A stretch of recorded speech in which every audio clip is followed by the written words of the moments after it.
hell. It's BaseTradeTV.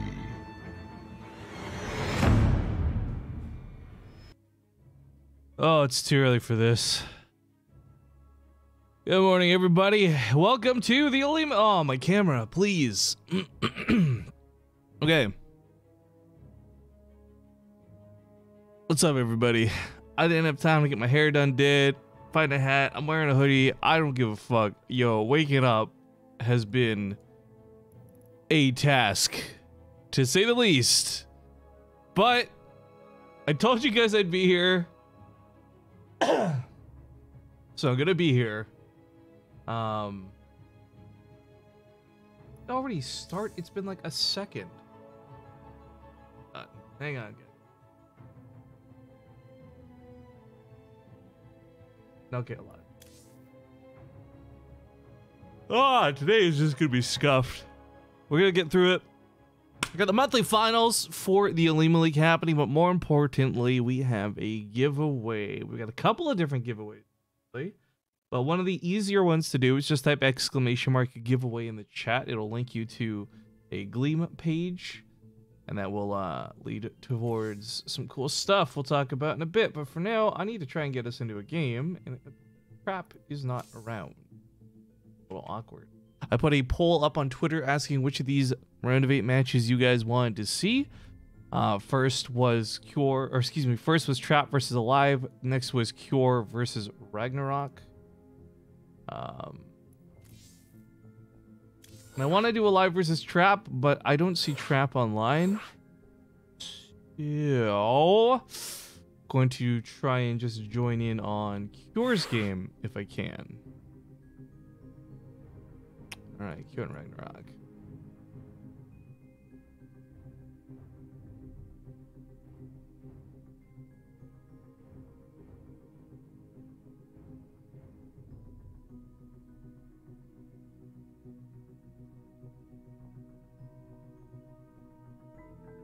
Okay, so we're in the lobby for Cure versus Ragnarok. Is Zombie Grub going to be on? She might be if someone shares 300 bits. Otherwise, see you guys in Fracture for game number 1.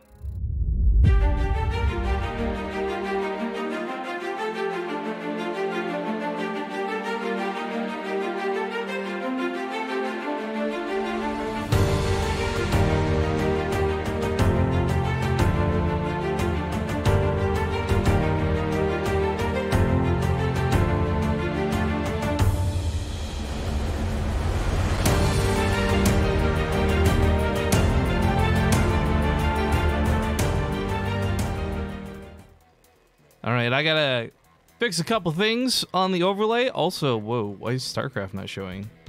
There we go. All right, hello and welcome to the Olimoleague monthly finals for October, folks. This might be one of the very few monthly finals that happens in the month that it's actually a competition for. This is because usually there's a little bit of a, I guess you could say, delay, but we are getting into game 1 in a best of 3. To the top left, we have the blue Terran Cure. With his opponent in the lower right, playing for Sidestorm Gaming, we've got Ragnarok. Now, as I said, I need just a moment to fix some things on my overlay. You guys won't see any of this. This is just for me. Because I cannot manage and operate a stream like this. Ugh. All right. I also got to reset my mic, so I should be just... and then reappearing. Okay, cool. That should be all good now, hopefully. Hopefully. Latnarude, thank you very much for the 18-month resub. First sub of the day. Glad to have you back. If you guys are, of course, just joining the stream, because we are all just waking up at 4 a.m. God damn it. Oh, part of the yawn. Hang on. Ah!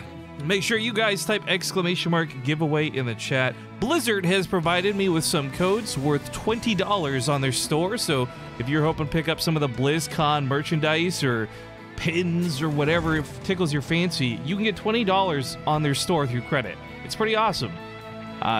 We got 3 codes we're going to be giving away through the Gleam giveaway that you've got seeing there publicly for everybody to enter. We've got a couple of subscriber-only giveaways I'll be doing through Discord later for, again, subscribers only.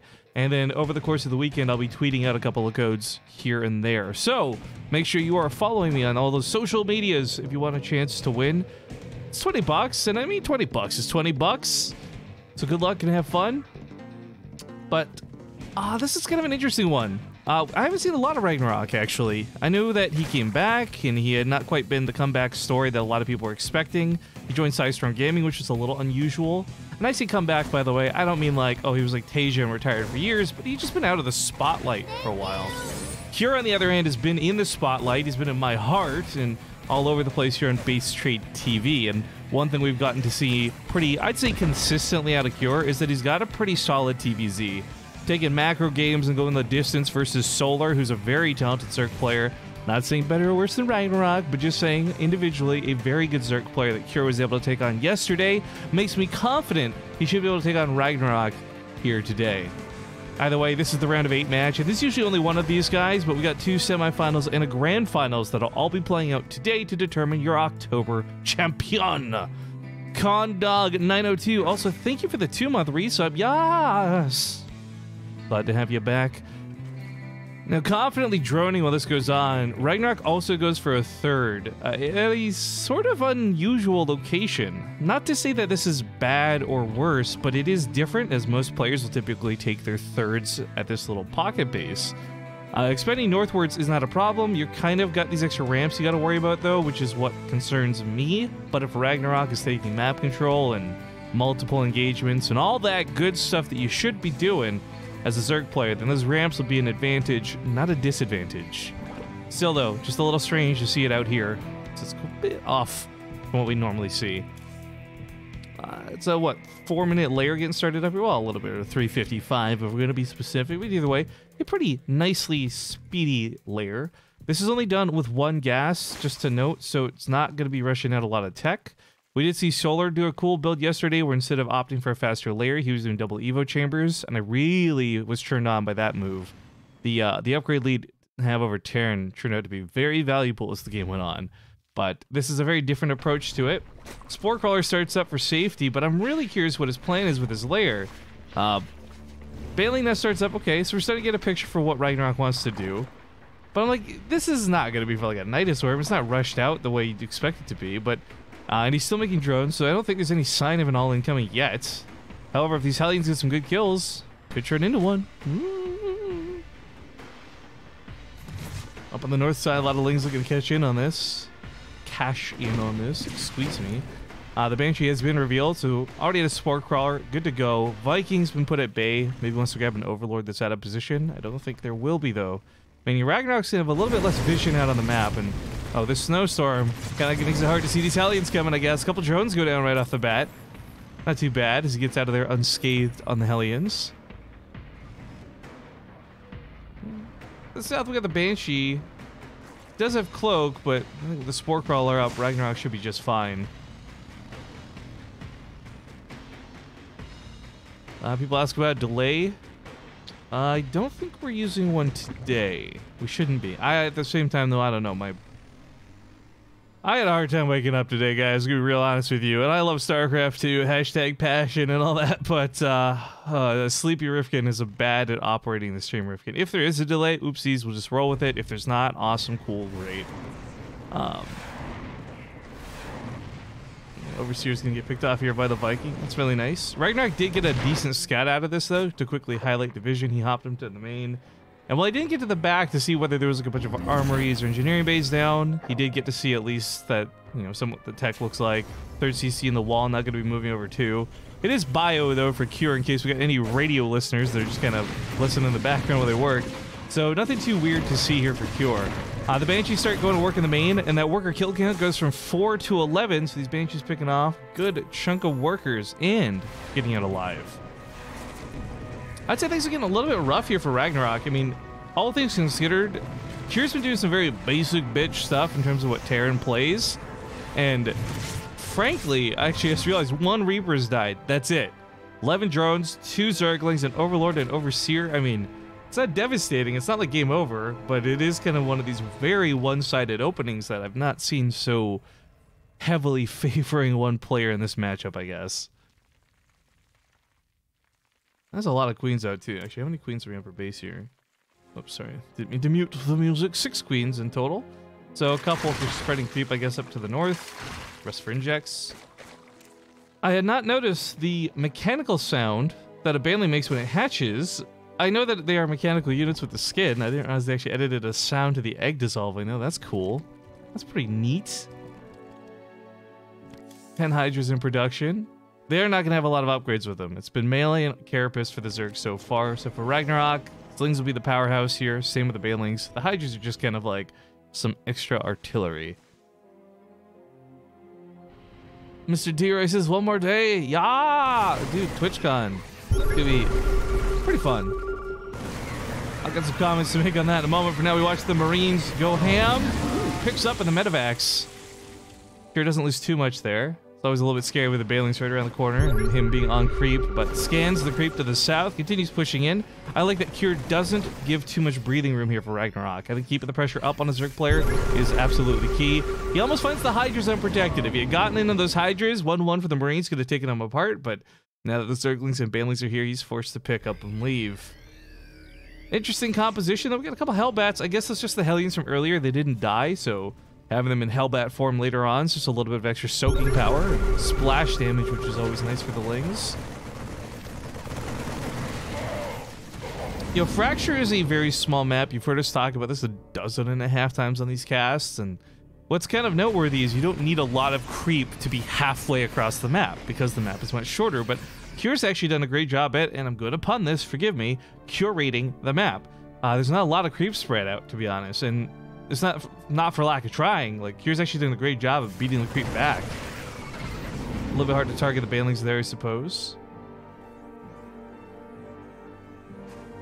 Concussive Shell's coming up, so I guess he is thinking about getting some Marauders out. It's always nice having that front line of like 4 or 5 Marauders sitting from the Marines. I kind of forgot about these Banshees, and I guess Ragnarok did too. No detection over here, so they get it canceled. Not a kill on another baseman that would have been his 5th. By the looks of things. They got a Hydra 2 and start cleaning up some of this creep. Alright, yo, these Banshees ended up being such a worthwhile investment in this game. The early game harass, what they've done now here in the late game, well, I guess we call it the mid game really, but still, nice moves with the Banshees, and they're still alive. Whether you're watching this in the background on YouTube while you work, or you got it on full screen, either way, that's a cool thing to note. We also have been catching a lot of the banelings in the middle of the map. Oh, that was a nice catch for Cure. 123 army supply to the 96 of Ragnarok, and Ragnarok just lost a significant amount of banelings, getting caught morphing in the middle of the map there. Left with 34 to the 39 Marines. There's about a baneling per Marine available, but with 11 Marauders, 6 siege tanks, oh my goodness. There's so much to make sure that those Marines stay safe. Like, if the tanks and the Hellbats don't take care of the banelings, then the Marauders just have to stay on the front line while he just double-clicks the Marines and moves them back, right? Like, this is such a good situation for Cure. But doesn't want to give Ragnarok too much time to breathe. This is giving plenty of time to get more banelings out. Not a great split here on the front line. He does get surrounded. I think that's what he's trying to prevent with that awkward split. Banelings to the back lines don't connect to the Marines. They hit the Marauders. And looks like, well, some of the tanks were taken out. Cure's still left with a pretty substantial army. That being said, Ragnarok really takes a huge chunk of that down.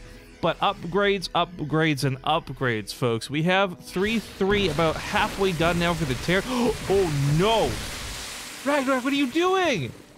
He just wasted like 5 banelings on those rocks. Oh, no. Don't clip that, guys. That's a bad moment. That's one of those, like, don't tell my parents I did this moments. Like, ah. Well, replacing said banelings, trying to at least. Highlighting the upgrades once again as +3 weapons starts for Ragnarok. Here's nearly done. And I feel like there really should be a good window of opportunity here where he's got that 3-3 and he could just push. Right now, though, he's just securing his 4th. Ragnarok has been on 4 bases. I'd show you guys the income graph, but they didn't make this with Game Heart, so yeah, moving towards his 5th. Not exactly leaps and bounds ahead of Cure. Big attack around this planetary. Blinding Cloud goes down on the planetary, but oh, no, it actually misses a little bit, so the Zerglings are still getting annihilated. The Marauders soak the Banelings, and he pushes back this force. Ragnarok overstepping his bounds, and some of these attempted burrowed Banelings are really cool. Cure was quick to realize this and scans immediately. Will he do it again? Oh, he's just barely going to miss these 4, but nothing's pathing over it, so it's not a big deal. Oh, patience is going to be key if he wants to get good use out of these.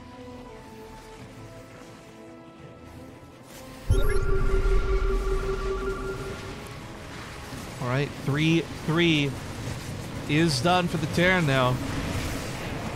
Well, okay, now he's done for the Terran.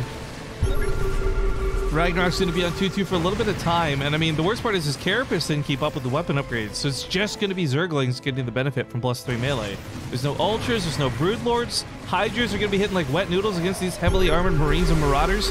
We do have that attack from the north coming in once again. The tanks blinding clouded, so they're not getting the shots they want to get, but the Banelings not also getting the connections they want either. A lot of the Marines, well, I guess there weren't that many Marines in the first place. So many Marauders survived the fight. They still push back the Hydras.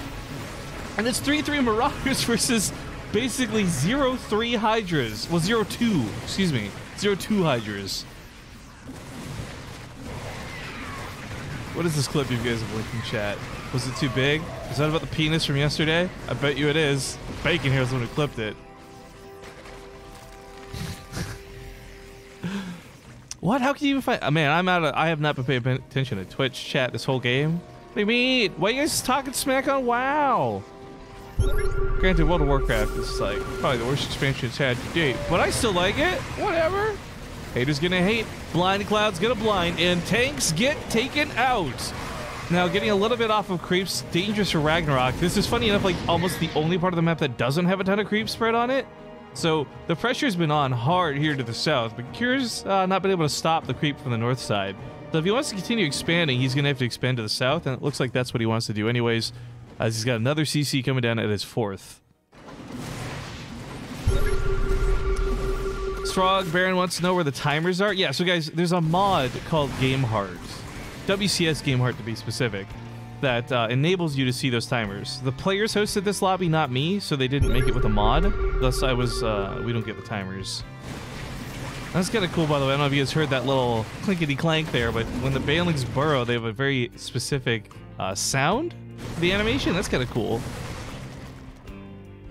Ghost4211 says, why am I awake this early? Because apparently you love StarCraft or you have a sleeping problem.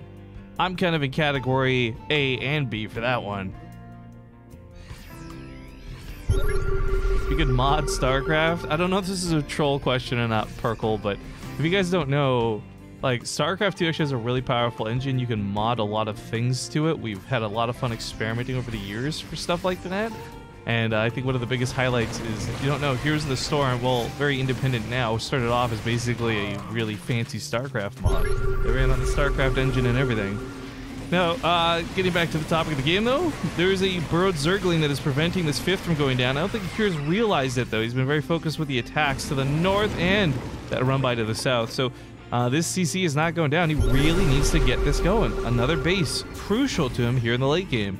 You guys will notice Ragnarok has a pretty nice bank. He's finally got those +3 armor upgrades finishing up, and now chitinous plating for the Ultras. By the way, these Ultras look so badass.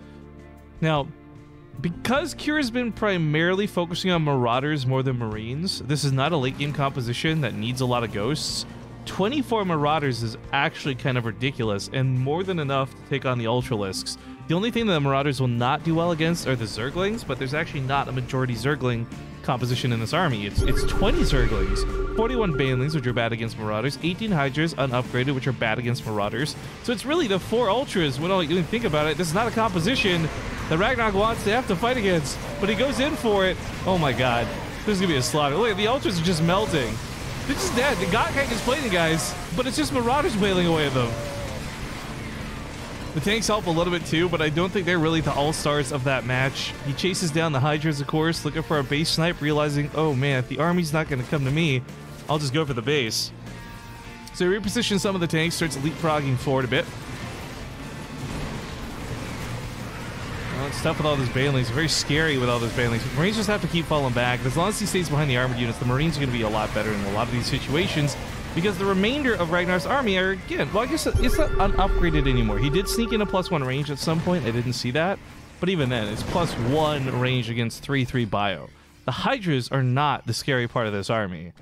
And while Ragnarok's supply looks great, a lot of it's in production at the moment, so it's a bit of an awkward situation. Here's also opted to still very intentionally not go for Ghosts. He's instead doing Liberators to pair up with this. Not a bad thing, but I just feel like when you see somebody go Ultras, if you want to laugh in their face, you build a couple of Ghosts, right? Steady targeting is pretty good. I mean that from both a sarcastic and a serious standpoint. Mod the Caldarium Amulet. Oh no, get some Protoss in the chat. Get him out of here, guys. There's a lot of cool stuff you could do. One of my favorite things we ever did, and I'm not sure how many people were around for it, was we did a Tal'Darim versus Templar tournament. PvP only. We invited some of the best Protoss players in Europe. And we made it so that one team, this is before skins even existed in StarCraft 2. You couldn't even buy a skin at this point. We made it so one team was totally skinned like all the Tal'Darim, and one team was skinned like Artanis' Templar. The key thing was, though, it was only us, the observers, who got to see that. In game, it just looked normal to the players. Now, this was a pretty tight engagement, and Cure actually loses this in a pretty bad way. The planetary not getting repaired until very late is scary, but he does kill that last Ultralisk, so he will ultimately hold on against the struggle of the attack. And Ragnarok, I just got to really highlight his resources lost at this point. For a time in this game, and even right now, he's had more money, thus more ability to take losses. But Cure keeps fighting this back, and at some point, if Ragnarok keeps playing like this, he will run out of cash. Like, if you consider what the map is, they are actually fully maxed out on bases. There are no additional bases to take. So when Ragnarok runs out on money, Ragnarok is out of money.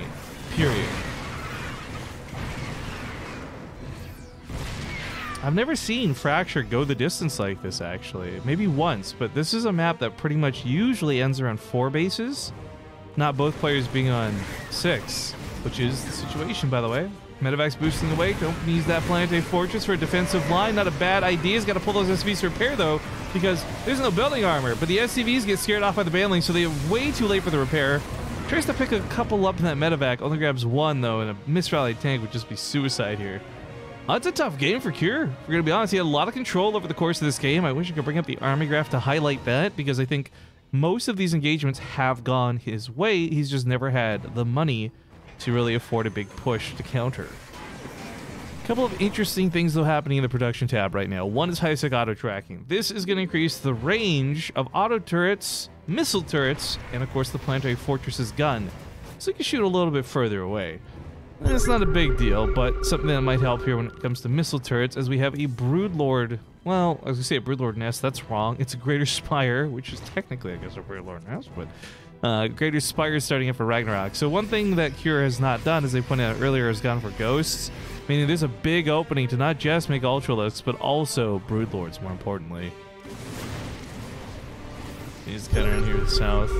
And I think what I'm actually very fearful here for Cure is he might not recognize this until it's too late. Really focusing on what Ragnarok has at hand, he's going to miss out on that very important detail of a scout. Still no Ghost Academy, but instead opting for more starports. Okay, this is an approach. You can just go for a lot of Vikings. It will get the job done in a pinch. I'm really curious why he's so reluctant to do Ghosts, though. I've seen Cure play with Ghosts. He knows how to play with Ghosts. Like, why not invest in Ghosts, right? Rifkin-chan Daisuke! What's up, Kelv? I don't know how to say your name. Kelvstern Hammer? Why do you got all these Asian characters? Was that Korean? Japanese? I don't actually know. Twitch, you're so confusing sometimes. But yeah, don't go anime on me in chat, okay? No weebs. This is a weeb-free zone. I don't want to see Elon Musk here. After 1 second. The Liberator set up a nice little zone to attack, but the bases up here have actually been mined out, so this is not a fight that's necessarily worth losing for Cure. Any army losses he takes here aren't going to be worth the value, but ooh, you know what? If it's a big distraction and it allows him to get the base down here, this is a really big freaking deal, because this was the newest base for Ragnarok, right? With these bases being mined out, it didn't really matter if they died. They weren't doing anything anyways, but like maybe 1 or 2 mineral patches and a couple of gas. But not only does he take out one base, he's diving for another. Oh, 3 bases sniped. It's the hat trick for Cure. Now, there's still a problem here where the standing army of Ragnarok is pretty freaking good. As you guys can see, he can't fight back. He just has to run away. So while Cure just did a magnificent thing, picking off some pretty crucial bases for his opponent, he himself is in danger of still dying this game. The tanks and Marauders barely get out of there. He's producing 5 Vikings at a time, but the problem is it's 5 Vikings against what's going to be a lot of Corruptors to cover this, Hydralisks, maybe even Blinding Clouds, a couple of Queens for Transfuses, auto attacks, you name it. It's a tough situation to be in. But as long as he doesn't panic, or should I say don't panic, 13, thank you for the sub. As long as he doesn't panic here, I think he could hold up in the main. Because the big thing is he's still mining. His opponent isn't, and he knows it at this point. So all Cure has to do is not even take a great engagement. He just has to take a good enough engagement. And that's where this big question gets asked. Do you bother fighting the Corruptors, or do you just go straight for the Broodlords? So right now his ground army's got no recovery in sight. There's no Marines here to shoot off. He's just shooting off the Broodlings, but they are chipping away at the armor of these units. Not going to last forever. Oh boy. All right, the Vikings go for the Broodlords. Snipe 1, snipe 2. We got a Blinding Cloud, or I mean, Parasitic Bomb probably going to happen. No, he snipes off the Corruptor. That was a nice move there. Marines trying to help from the ground fire, but Corruptors have a lot of armor even without upgrades, so they're not taking a lot of damage. And that big Viking count's disappearing pretty quick. Oh, kite over the... Oh, kite over your missile turret. Use every advantage possible. There you go. He didn't do it intentionally, but hey, you know what? They'll still help out as he just barely chips away at those Corruptors. But Ragnarok can't replace these guys. I really want to highlight that. In a normal game where he's still mining off of a proper base right now, these losses are not a big problem. But Ragnarok losing so much there is. And Cure started building a ghost... I'm so mad right now. I'm so mad right now. He finally built a Ghost Academy, but only after losing complete control of every structure that could build a ghost. Ooh. He's also pretty heavily supply blocked, which is not a great situation to be in. So he's really starting to build up everything he can here to the bottom left. And I think this was a smart move because it is a slow-moving army chasing him down. Ragnarok may be under the impression he's doing much better than he is, but he knows there's bases down here, so it's not like he does this, like, ignorantly. He just says that my priority is finishing this because it's all I can do. He's mining off of 4 mineral patches with 56 drones. This actually looks so stupid. They're so stacked up. Just long distance mine. Why not? He's trying to get a hatchery, but this really, for me, highlights the mining and the income problem for Ragnarok I had discussed before. So, yeah, Cure's in a pretty bad spot, but he's not out of this game. I really want to highlight that. And if he leaves, then it makes me look like a terrible caster. Fine, so be it. But I think, like, even these Zerglings, he can't afford to be losing. Caustic Spray goes down on this too. It's only 3 Corruptors, and a big thing for Cure to notice is the fact that it is only 3 Corruptors. He hasn't rebuilt anything from that previous engagement. Nothing. So the Planetary's going to hold on for a good chunk of time. He didn't go for building armor, which is a little disappointing, but he does have that extra range. He's got 82 kills on this Planetary, by the way. Just highlighting that really quick. The Medevac's out of juice, though. He's got to be so careful about this, folks. This is, for Cure, everything comes down to this next engagement. Like, this is going to be it, possibly. Let's bring everything back home. All Medevacs, everything. He's got to bring these tanks, Marauders, so just F2 it. Because if you don't F2 it, you're not going to F do it, man. There's no chance ghosts are being made. The last couple of Vikings are popping out. He's got to be careful because those are going over top of the Hydralisk. If he snipes off the Broodlords, not a problem. There's only 3 Corruptors, but again, these are unupgraded Vikings, and Vikings are pretty garbage. Well, okay, maybe not unupgraded. We got +1. But that still highlights against these naked Corruptors just how bad Vikings are in these situations. I think Cure's dead. I hate to say it, but GG. What a crazy 26-minute game to open the cast. Ladies and gentlemen, Ragnarok takes game 1 in this best of 3.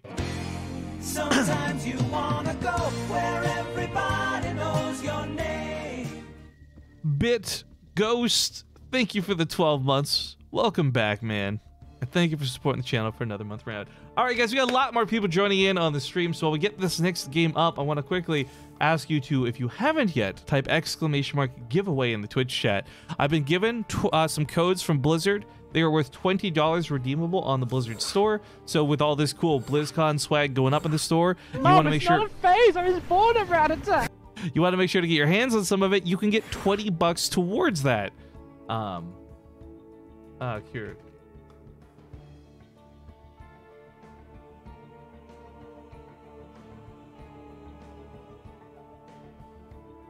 Gonna get it.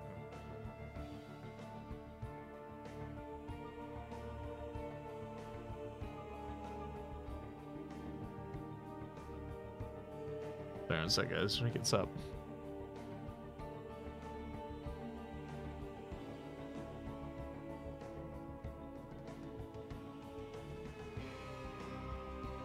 Okay, says he's gonna host. Okay, awesome. Get out of here. All right, dudes. We're gonna be getting a game. I didn't hit mute because I'm awful. Gonna be getting a game here in a moment. I probably should have, could have, would have played a commercial here, but because I've forgotten, we're just gonna go with the flow. I want to show you something kind of cool. As I drop it, I got some pins made. Now, okay, I'm gonna admit these came out a little bit darker than I was hoping.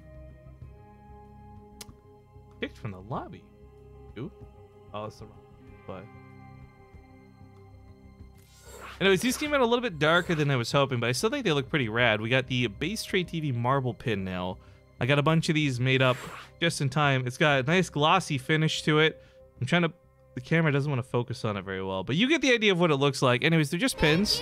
I have 300 in total. This is a bag of 150. Keep dropping them all over the place. I'm going to be bringing these to TwitchCon and BlizzCon with me. I'm not selling them. And you're not going to be able to get them by buying them or anything. So if you want one of these pins, you got to come find me at the conventions I'll be at over the next 2 weeks. And just ask me. I'll be carrying bags of them around with me. I want to give them all away. So if you guys go to either of the events, just an extra encouragement, help me down. I'll see how many I have left when I get back. Maybe we can mail some out or do some giveaways with them. To be honest, I'll probably have like at least 100, I would imagine, when it's all said and done. But yeah, if you guys want some of these cool pins, be sure to find me at TwitchCon or BlizzCon. BaseTradeTV, are you excited about the future of esports and streaming with that big 100 Thieves that went down with Drake, etc.? Look, everyone's talking about like the new co-owners of the team, right? But honestly, I thought like them picking up Valkyrie was like the hypest thing ever. Like, fuck Drake, dude. I was like, oh, they picked up Valkyrie. That's sick. 1907 Tearjerker, thank you for the 2-month resub. Guys, let's hop into the Lost and Found. Let's see you in game.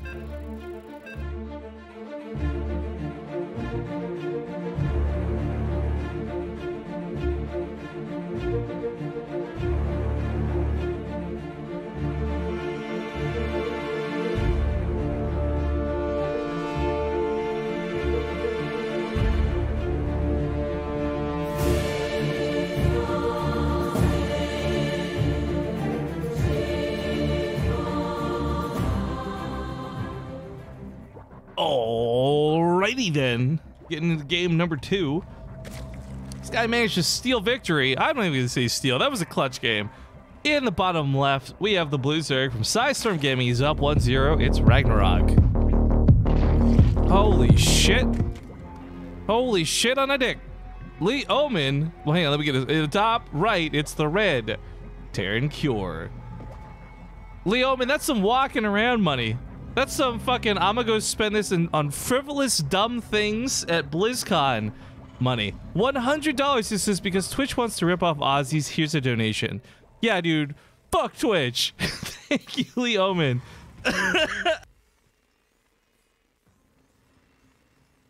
God damn, dude. But seriously, thank you. I think I said a... Let me just check on this really quick here. Was it a $3 donation goal? Yeah, so that's 333% of our goal met for the day. Excellent. Thank you again, Leoman. This is kind of interesting though. For Cure, that last game, there's so much I want to really just nitpick, but I won't. The one highlight thing I think really needs to be discussed is the ghost element to it. I think that the Marauder play was fine and it was solid and it worked. There's a lot of things you couldn't pick about that in particular, but you know, for the majority of what the game was, Marauders were a solid choice. But man, whether it was a lack of scouting or lack of initiative or lack of desire, Cure didn't put a Ghosts Academy down till he was already dead in that game. And I feel like had he gone for ghosts earlier and he had like even just like 1 or 2 ghosts out, like 1 or 2 snipes to help with the Corruptors or the Broodlords, and I think that that game could have gone a completely different direction. However, The thing is, if you're investing a lot into Ghost, you can't get some of those cool run-bys. Like the Marauders sniping off 3 bases simultaneously, attack to the north, attack to the south. Like, that's not nearly as possible with Ghost. So again, like, that's why I don't want to nitpick this. There's certain highlights to the way Cure played, but also lowlights at the exact same time. Donation goal met for the next 33 weeks. Boy, I wish it were so easy. Actually, I'm gonna real talk for a second. Every time I talk about money, everyone seems to make this like a big thing. I want to make it very clear. I'm not trying to get anyone to donate or cheer bits. This is just a real talk for a highlight of talks, okay? So if anyone gets mouthy about this, I'm just going to ban you. There's your warning real quick, right? But that $100 is really awesome because A, it's a day where I'm solo casting, so I get all of it. But secondly, actually, well, no, sorry, not last month, the month before was an absolute highlight. Like, thank you, Diesel. Wardy and I had never seen so much money in a single cast, and like we've broken promise, the rat attack up, etc. Like, that was a huge month. Things have actually been really rough since then. Donations have been like an all-time low. Bits have been like mediocre. I'm not complaining, but it was something where like, I'll tell you what, man, that I needed that $100, if you know what I'm saying. Like, it's just a morale booster like crazy, other than the fact that it's $100 freaking. So, yeah, thanks again for that, man. Regardless of what the message behind it is. Anyways, for Cure, goes in with the Reaper. It's got a couple of Hellions. Might be able to grab a drone or 2. But, I mean, honestly, this shouldn't be that big of a deal. Ragnarok's got a Queen out here, too. And I guess Creep Street was a really interesting part of last game. It was a smaller map. We talked about how Cure had done a really good job of keeping a lot of the creep back, allowing him to have map control and presence, etc. And that was on a small map where Ragnarok was barely able to get that out. On a bigger map like Lost and Found, I think if Cure puts the same amount of effort in, we're going to see a more devastating effect for Ragnarok, because it'll be a lot harder to maintain that map presence on 6 bases when you can't get that creep spread across halfway. Now, the highlight is as well, okay, well, he was able to do it more easily in Fracture because he was closer with his reinforcements. So yeah, maybe it won't look as solid as far as denying creep this game, but it is a very different dynamic to the last map, and it has a lot to do, very much a lot to do, with the map itself. What's this? So in tax situation, is Twitch your employer, or are you self-employed with a professional fee of Twitch? I know donation is something different. Yeah, donation is not a donation. You can't rate it off like a normal donation. Like, you gotta pay taxes on your stream tips. If you're not doing that, you're probably gonna get in trouble with the government, to be honest. I don't know how it is for America, but in Canada, playing it safe. So like, the thing is, like, yeah, I sadly have to think in terms of that, where it's like, okay, $100 donation realistically is like an $80 donation. You know what I mean? Like, taxes are a pain to deal with. But I think what's scary is I know a lot of streamer friends who don't properly report it, and I think a lot of them are gonna get in trouble one day over it. I'm very scared of that shit, though, to be honest. I'm a do-gooder, guys. I like to play by the rules, so like, I don't know, that stuff scares the hell out of me, honestly. And reporting this, my accountant has hated me. I got a new accountant this last year, which was great. He's an awesome guy to work with, but I'm terrible and disorganized, and he's helping me get my shit together, which is great. Anyways, this Liberator sits up over here, get a couple of kills. Honestly, not too much, though. Highlight of 3 drones going down. The bottom side's also been deflected pretty well by these queens. I mean, Cure doesn't really do a lot here, but he also keeps, yeah, like, the queens are popping and transfused into each other. There's less creep tumors to spread around. The Liberator goes over here to pressure for a little bit of mineral loss. I mean, income loss isn't a huge deal, but as you can see here, for the presence of the Liberator, it was. Yeah, Vikings and Overlord too, not too shabby. He's got 2 medevacs loaded up with Marines heading across the map. Looks like Ragnarok's sticking to the same story as last game, though, right? Lings, Banelings with Hydras on the side. I'm jaded about the Hydra usage. I like the way some players, like, say Raynor and a couple others, use them. Ragnarok just gonna use them as like artillery for the front lines, which is okay, but I'm not a fan of that style, and I guess we'll get more into that later if we see a lot of it. For now, we see the Marines doing a great job diving in, picking off a ton of creep tumors, actually. That was huge. Of course, though, the lull factor is that Queens just put them back down, so whatever. You know, I see moments like this too, right? And it's a highlight thing because we've talked about it before in both sarcastic, balanced, funny ways, but also genuine analysis ways. And I always find it so interesting. If you go back and watch the way Creep used to work, these battles were a lot more, I don't know the word here, like intense. With Creep quickly receding, but also quickly spreading nowadays, the Creep battles are very different than what we used to watch once upon a time.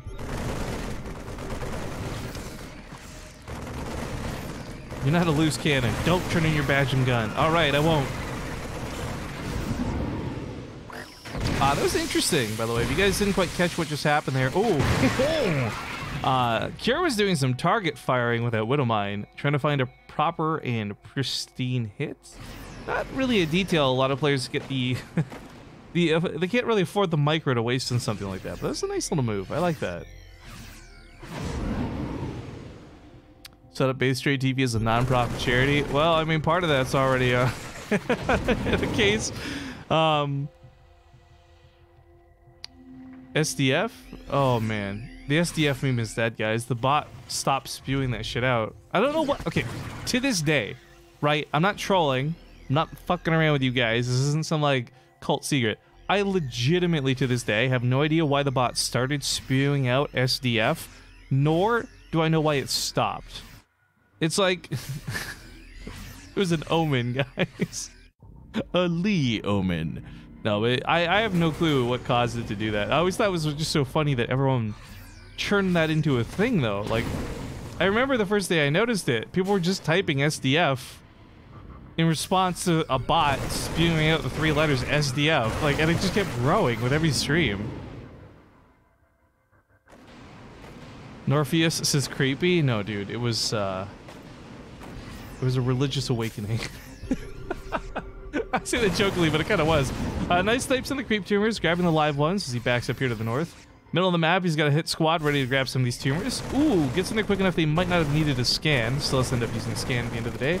But I do love that he's even prioritizing the live tumors. Like, I think so often we watch TVZ, it's a lot about the harass to the back lines, you know, run-bys with the lings.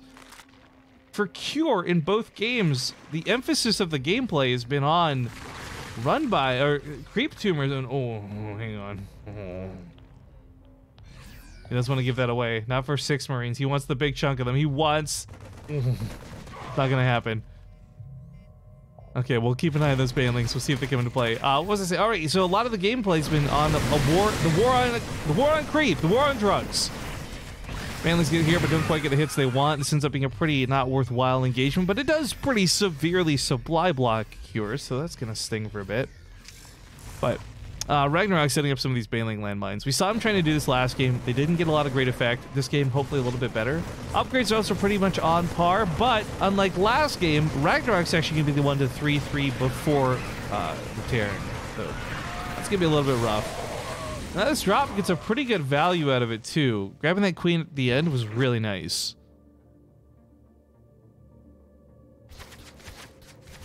SDF went to Yemen and was cooked at 425 degrees. Oh yes, I didn't even see the Banelings that were there, and I think obviously Cure didn't either. Widowmines are getting an okay shot, but oh man, making up for those losses is gonna be rough. That was like 20 army supply from Cure that just vanished. Thanos snapped out of existence. He's got a couple of Widowmines, but I mean, none of these Widowmines are getting anything close to the shots of the damage those Banelings did. Running around to the top side, these Lings do burrow. I'm not sure if he caught that burrow. He did. Okay, goes for the scan. Planetary should be able to hold this too. The only thing that was really in danger here was the new command center that was under construction. Cure could chase this as his opponent is off of creep, and these are unupgraded Hydras. Oh, he doesn't have concussive shells this time. But another thing that's happening this game that didn't happen last game, and oh god, guys, he clicked on them. I don't know if you saw that. For a brief moment, he clicked on them. He's looking at them. Faster Broodlords. Big problem here for a player who's playing Widowmines and Marauders again. Still no real great anti-air solutions. Guess Ghost Academy is down though, so he's probably thinking about this. Oh, Scan catches the Banelings, thank goodness. I know half of you in chat are very disappointed, but for the Terran brothers, yes, survives another hit. But Ghost Academy done, cloaking being researched, so while no ghosts are in production yet, we may see them start up soon. make a Raven? Were it so easy, Arbiter? It's a little bit difficult to be able to afford a Raven in a lot of situations, but funny enough, this would be the one where Cure could, because he's going for the upgrade for the Liberator Range Advanced Ballistics. He would have the opportunity while the Tech Lab is researching to build a single Raven. And it might not even be bad to make more for later, but okay, he now knows there's Broodlords. The Ghost production starts up way too late, so he's just panicking to 5 Vikings at a time, but there's gonna be 5 Vikings against a lot of Hydras. A base trade is his only option, he thinks, so he goes for the quad drops on the other side of the map. There's not that many Banelings here. Of course, it is terrifying that spying crawlers were built in anticipation of this. Ragnarok knew exactly the situation he was about to force out on his opponent. So while this base might die, he is also losing bases on his side of the field. 38 SVs have already died. This is a great start for Ragnarok. Well, I say start, really, it's a great end. All things considered. Does catch the road Banelings. Kind of cheeky to do this on creep, but a risk that he was willing to take. Greater Spire might get sniped here. Can he hold at the top of the ramp, though, is the really big question. With Banelings looking to crash in, the answer might be a fat no. If there's more bio to keep the Hydras back so the Vikings could do their job, this would look very different, but man, all that production disappearing. The supply block is real. 21 more Banelings coming up behind this. And some of those are at home. I think Ragnarok's going to hold this, guys.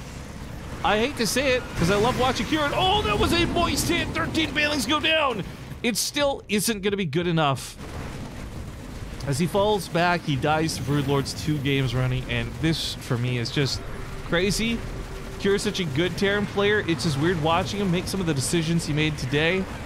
Sadly, in this, the $500 monthly finals, though, it is single elimination, and Kure's life may be coming to an end. But here's what's really interesting about this. As we take a quick peek to the brackets, GG, Solar actually won out versus Bunny, so that makes the top semifinals a ZVZ, the bottom semifinals a TVP, so we have a guaranteed no mirror matchup for the grand finals, which is pretty cool in my books. I'm okay with that. Regardless, folks, I would like to once again really highlight we are doing giveaways today, and I'm going to do the first giveaway after we get back from break, but we also have 3 giveaway winners that will be picked through Gleam. So if you type !giveaway into the Twitch chat, you'll get a link. If you go to said link, you got a chance to enter. Now, I want to be clear, I'm like super self-promo on this. You'll get 5 times the amount of entries for following my personal channel, my personal Twitter, or my personal YouTube, but you'll get 1 entry for still doing Twitch on BaseTradeTV and all that good stuff. So check it out, get those codes. I'm going to go to a break. When we get back from the break, though, I am going to just give away 1 of these $20 codes to anyone who's here. So if you're watching, you got a chance to win. We'll be back in a few minutes. Thank you guys for watching. We'll get into the first semifinals when we return.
All right, I'm back. So,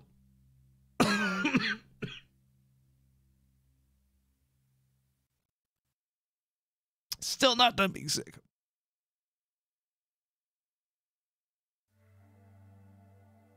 Okay, sorry. Wow, that hurt. We're in the lobby for Innovation versus Trap. I'll do this code in a sec, guys. Let's just hop into it. I need a few more seconds here. Blue shift.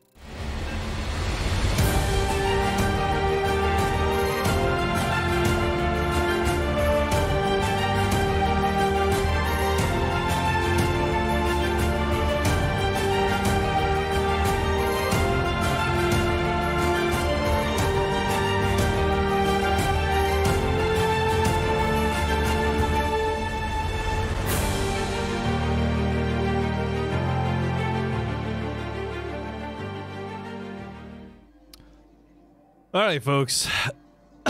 Getting into game 1. This is a best of 5, and it is the semifinals for the October Grand Finals of the Olimoleague. Spawning here on the bottom left side, we have the red Protoss. It's Trap.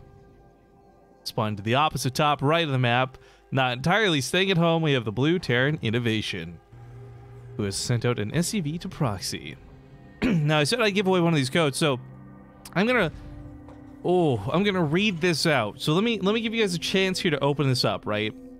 This is a redeemable code for your Battle.net account. This is something you can enter in through your Battle.net account code redemptions, right? This is gonna be worth $20 in credit that you can use on the Blizzard store. So I'll give you guys a second to open up your account, Battle.net. I'm gonna read this code out. So I'm not typing it in the Twitch chat. I'm not whispering it to a winner. I'm gonna read this code out. And basically, the first person to enter it in correctly gets the code. We have those fast fingers and low latency. So, if you've got your Battle.net account page open, I'd suggest refreshing the stream. I'll give you guys about 30 seconds in case it plays something dumb like a pre-roll ad, which I have no control over, by the way. Sorry for that. And at about 2 minutes in-game, I'm going to read out the code. So anyone can win this. It's worth $20 on the store. It has a lot of cool stuff they're selling for BlizzCon. You can get some of it for basically free. Excuse me. Keep choking here on my own throat.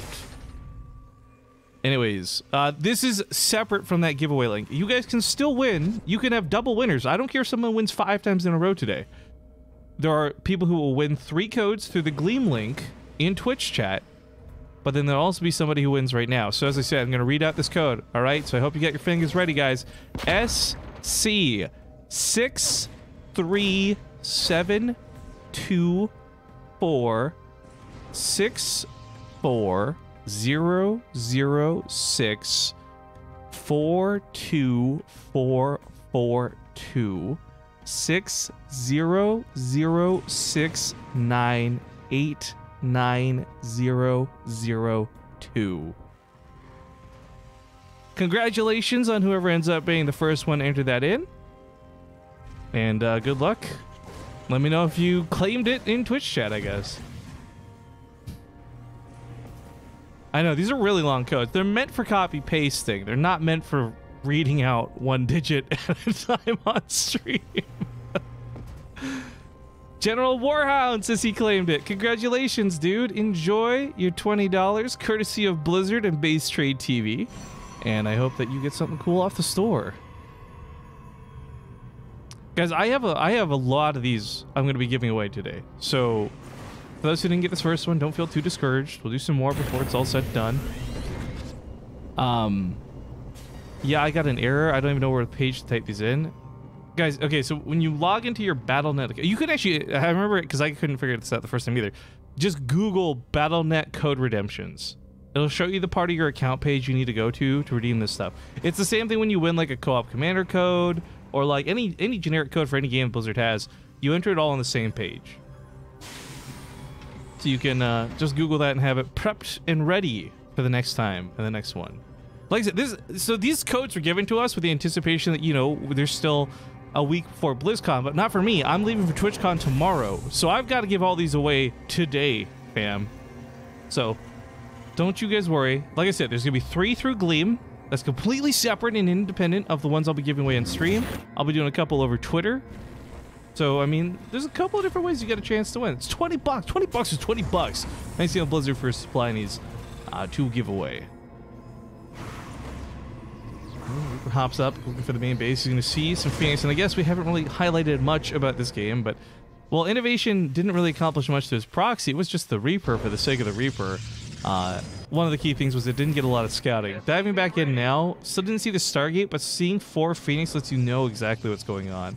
I think it would have been a really nice renovation if he clicked on it and saw that this was a robo and not just assuming it was a gateway. Then he knows the path the game's going for trap. And I think that's part of why we see a bunker coming down, because he's a little bit scared of an attack that might be on the way. Of course, one of the beautiful things about the bunker is it can be repaired, it helps hold the front lines, but also nothing inside can get lifted up. Alright, here's the goal, guys. We're gonna set a sub goal for this, right? We've been streaming for about an hour now. 6 subs? What are we at here? Yeah, total of 6? Okay, when this number here says 20, right? 20 for $20. That's a good number. When this number says 20, I will do the next code giveaway. So that'll give you guys an idea. This isn't like, guys, you should sub for money. This is just an idea so you know, like, oh shit, I shouldn't go take a pee break because we're at 19 subs, right? Once it hits 20, that's when we'll do the next code giveaway. So I'll give you guys an idea of when and where to get ready to pay attention and enter in your things and all that good stuff. I'm not sure what Trap is asking. Maybe you saw the abnormal amount of Widow Mines?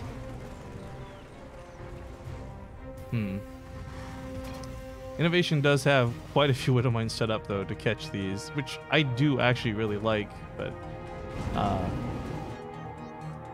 with an observer coming in, yeah, you just swoop in, scoop them up. Crank sometimes provides a TLDR translation. Let's see if he hooks us up or not. Yeah, see, this is the problem. Widow Mines are a great idea until there's an observer in play, and it just ruins everything. I don't think he's got the scan energy to pick out that observer too. Oh, there he goes. Oh no! Cyclones get it! Cyclones get it! Cooldown and lock on! Oh, okay. Whew. A little bit tight for timing. But that observer's so worthwhile. Grabbing a couple of those Widow Mines like that, allowing him to clean up what could have been so much more too, but good reactions out of Innovation to keep this from snowballing out of hand.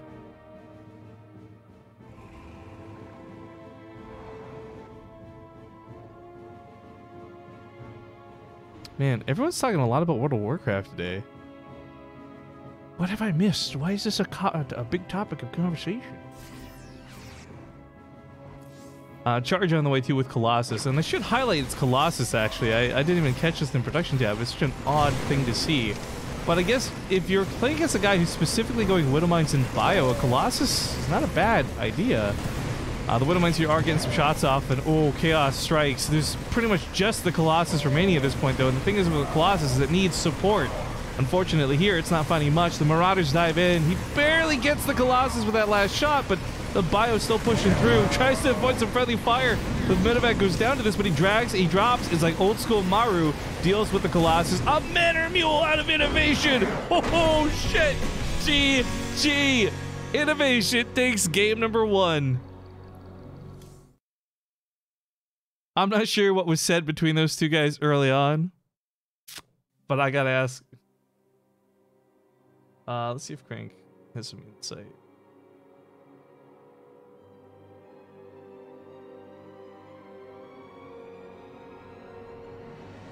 All right, I'm not gonna play a full break, but I'm gonna sneak in a sneaky little ad here, guys. Give me just 1 sec here while we get the next game set up.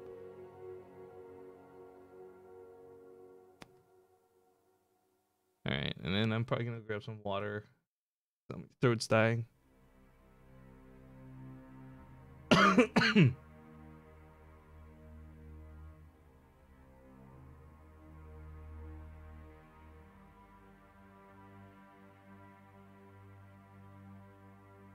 Okay, yeah, I'm gonna wait for the lobby to go up. Once the lobby's up, I'm gonna duck out to BRB real quick, guys.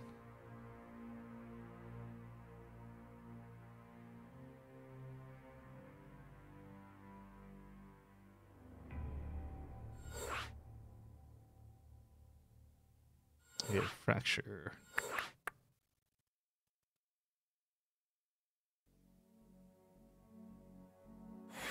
Okay, be right back real quick.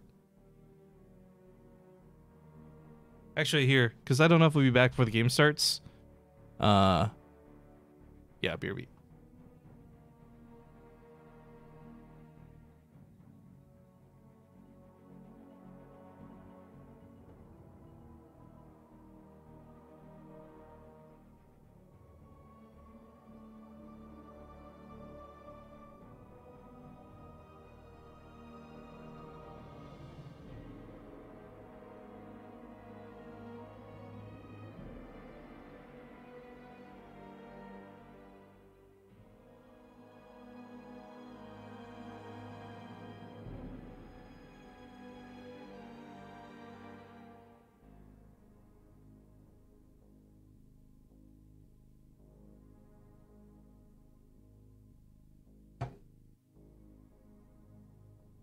Yeah, I got back in time for this to not matter. Perfect. Well, at least you didn't see me shaking my ass. I'll see you guys on Fracture.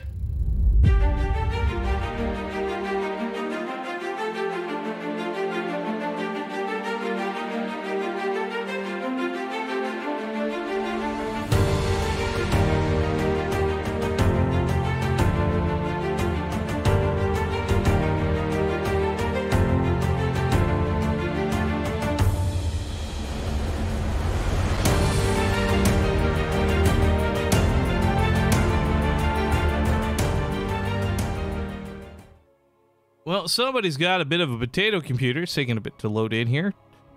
Stunt777, thank you for the 7-month resub. Perfect number. Getting closer and closer to 1 year. Hell yeah. Darren 5 Juices, give me code, please. BaseTradeTV. Look, if you guys just tuned in, you don't know what's going on. We are giving away some $20 coupon codes for the Blizzard store. You can use this on all that cool BlizzCon stuff that they're releasing, and there's some pretty cool stuff up there, but like I said, the next code giveaway on stream will be when we hit 20 subs for the day. Otherwise, you can enter in through the Gleam link by typing ! giveaway in chat. The bot is being so stupid, I don't know how to turn it off from saying it, but the bot at the current time seems to think that there is no giveaway running. It is wrong. There is. Power through and click the Gleam link. But damn, somebody's like crashing out of the game. I don't know what's going on here. But yeah, it is game 2 of Trap versus Innovation. Innovation leads 1-0 at the moment. Rifkin, do you have a favorite map to cast and a favorite map to play 1v1 on? If you're talking about from the current ladder pool, I really like Dreamcatcher like a lot for both playing and casting, but I appear to be in the minority for that one. And I think if I had to pick a second one, Acid Plant's pretty fun, but there's been some balance complaints regarding it. Wait, I'm so confused. What? How did he type and then lag out when nobody had loaded into the map? What the frick? Alright, that's an oddity. It's an oddity to say the least. Ladies and gentlemen, game number 2 kicks off here. You are watching the semifinals for the Olimoleague. We're going to talk about what's at stake for these guys, but for now, in the bottom right, we have the blue Protoss Trap. In the top left is the red Terran. It's Innovation. Arcana Flux is how many subs are we currently at for the day? 7? Yep, it's this number down here. Whoop. Very bottom right side. So, again, I'm not saying this because I'm trying to garner subs from it, but just to give you guys an idea of like when it's safe to go AFK or whatever, like if it's getting close to 20, maybe don't go AFK. That way you are here for the giveaway, right? What the fuck is Innovation doing, though? Oh, this is kind of clever. I like this. So, pardon my French there, guys. He's doing a weird bit of a proxy, but this is more of like, I think, a scouting mind game proxy. What's going to happen is Trap comes up to the main base of Innovation. He sees, okay, you're probably proxying similar to last game. But what Innovation is doing is not actually proxying, but hiding this a little bit closer to home so that, you know, the idea is he wants to force Trap to overreact, to do the wrong moves, but yeah, this is something where Trap, I kind of hope scouts this.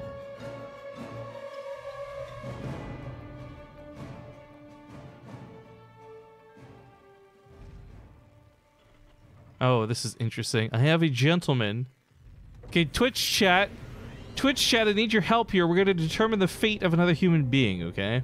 First off, Trap is going to be aware that this isn't anything too serious to worry about as he sees the factory coming down at home. That's the biggest thing to look out for. He might even see the barracks before the probe dies, but Twitch chat, there's somebody in Twitch chat who is currently banned because they were being toxic and shitty in the GSL chat. They want to be unbanned because I think they want a chance to participate back on BaseTradeTV. I'm going to let you guys vote. It's your chat environment. Do you want to have me unban this guy? Give him a second chance for redemption? Or do we leave the toxicity out of our Twitch chat because fuck toxic people? Oh, thumbs down. Oh, this just turned gladiator on this one. Keep him banned. I hate toxic people. Fuck that person. All right. You know what, dude? The chat has spoken. You are banned, and you will not be unbanned. To become a better person. Actually, the thing is, like, we're making jokes in chat. You guys don't understand. There's two different approaches like a lot of streamers will take to streaming, right? And it's like, I don't want to ban a single person because each person could be like a subscriber and like a follower and a donator. But like, I am so not caring about that. The money part of this is the fear that like that person won't be around to donate or sub does not bother me one bit. I'd rather have a healthy, positive Twitch chat that I don't want to kill that makes me want to stop streaming every time I tune in type thing. So I am proud to boast that we have a ridiculously large ban list, like easily over 3,000 people on it type thing. So I don't mind keeping another one out. So I'm glad to see you guys are also of the mindset, keep the toxicity out. Thank you guys. I'm not convinced ban for life is a thing, Shaith, who suggested this in chat, but I do feel like if somebody's being shitty yesterday, they're probably still gonna be shitty today. You know what I'm saying? Give them some time. Give them a lot of time. Anyways, back to the topic of the game. Thank you, Twitch chat, for helping me gladiator style that up. We do have 4 widow mines and a medevac boosting across the field. And unfortunately, there's going to be an oracle. Detection here shouldn't be such a problem. There's 2 oracles, but, oh, I like this. Ooh, I like this, like, the chase widow mines. Like, don't chase me, oracles. You didn't see me. JK. Oh, Innovation's even laughing about it too. He knows what he did. Oh boy, Innovation, you nasty. I love it. If you guys missed what Crank had kind of summarized, the conversation of the last game was them just basically attacking each other. Not in a serious way, but kind of like, you suck, Phoenixes are dumb, Widowmines are dumb, you suck for using them. Like, was kind of the conversation they had during the last game. And I gotta imagine similar banter here. But pushing forward, he does have those Widow Mines. He's going to drag and drop. The stasis trap gets triggered. It takes away a lot of might from the army, but guess what? Those probes have still got to be pulled off the mineral lines. Stalker's getting hit with these Widow Mines too. Probes going down, but ooh, the Oracles do a nice cleanup, and he forces a pickup. But as soon as that stasis becomes like unlocked, as it were, he can just unload that army and get back to the fight. Liberator sets up here too to catch some of the Stalkers. Awkward pickup, awkward drop. The Cyclones become freed, and they will melt through these armored units. Widow Mines also come off a cooldown because he was, of course, in stasis. I forgot about that point, too. Kills another Stalker with that Cyclone. The Oracles have no energy. The Phoenix can't pick anything up here. It's a struggle of a fight, to say the least. And it doesn't seem to be anything Trap can do about this. It's even a bunker. This is so... Innovation dropped in the Manor Mule last game. He's got that bunker that's totally unnecessary this game. Trap's dead again, guys. I love that Innovation's winning, but I love the way he's winning. A for effort as he attempted to use the Widow Mine to friendly fire the Terran units there. It didn't do enough, though. Doesn't stop the SCV from building this bunker. Stalkers will deny the bunker. Okay, that works out pretty well. The Cyclone gets trapped in by the probes, but I mean, I don't know. I guess the thing is, this is all in from Innovation, right? There's not like 3 bases to fall back on behind this. He does have to win with this push. Maybe Trap finds a way to hold. Seems very unlikely. With the Nexus going down, it's a really bad sign. SCVs are brought to repair those Cyclones too. Oh no. No sentry to force field that ramp. Innovation's own Marine's going to block him out a little bit there, but the bunker finishes up. That will deny a natural base from going down again anytime soon. And while Trap may not have started this game intending to all in, it's kind of his only response. I like the Phoenix going across the field, looking to catch a couple of units, but truthfully, there's not a lot 2 Phoenix are going to do. This will kill a couple SCVs, but I don't think it'll be too devastating. Innovation controlling traps natural could also now turn this from an all-in to more of a soft contain. Use this time to get his expansion up and get a huge lead over trap. We'll be stuck here with a lot of units that can't really push down this ramp. If they do, I mean, breaking the bunker is possible. It's just going to be expensive. Innovation should expand into traps natural, so stampede. Oh, that's a real dick move. But yeah, with the way this series has been going, maybe. The Widowmine barely survives the pickup of the Phoenix, so it can burrow. Maybe catch Zella on the way out. Nope, picks up again. Nice there, out of trap. Innovation now in full retreat back home, but I mean, he's in a pretty good spot. Tank will be up on the high ground. 2 Cyclones can hold the attack. The command center is done, so there's no fear of this being denied or delayed. I mean, Innovation's up, was it like 11 workers on top of this income? It's all in the red, but not in the bad way. Zealots do what they can on the front line, but those tanks, like I said, up on the high ground, up on the background, doesn't matter where it is, it's just going to do a lot of damage to the Stalkers, and Trap's just kind of laughing. I think he knows the situation he's in. Terran proxies are so cool, guys.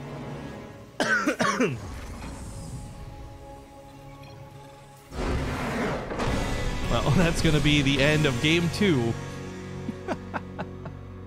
Innovation now with a 2-0 lead, but if you guys weren't paying attention, these are best of 5s, not best of 3s. So he still has to win one more to lock this down. I'm going to go to a quick proper break, though. I'll see you guys in 2 minutes, and we'll get back for Game 3 ASAP.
All right, we're back, and Lost and Found is the next map. If you guys are just tuning in, it is 2-0 at the moment in the favor of Innovation over Trap in this best of 5 semifinals.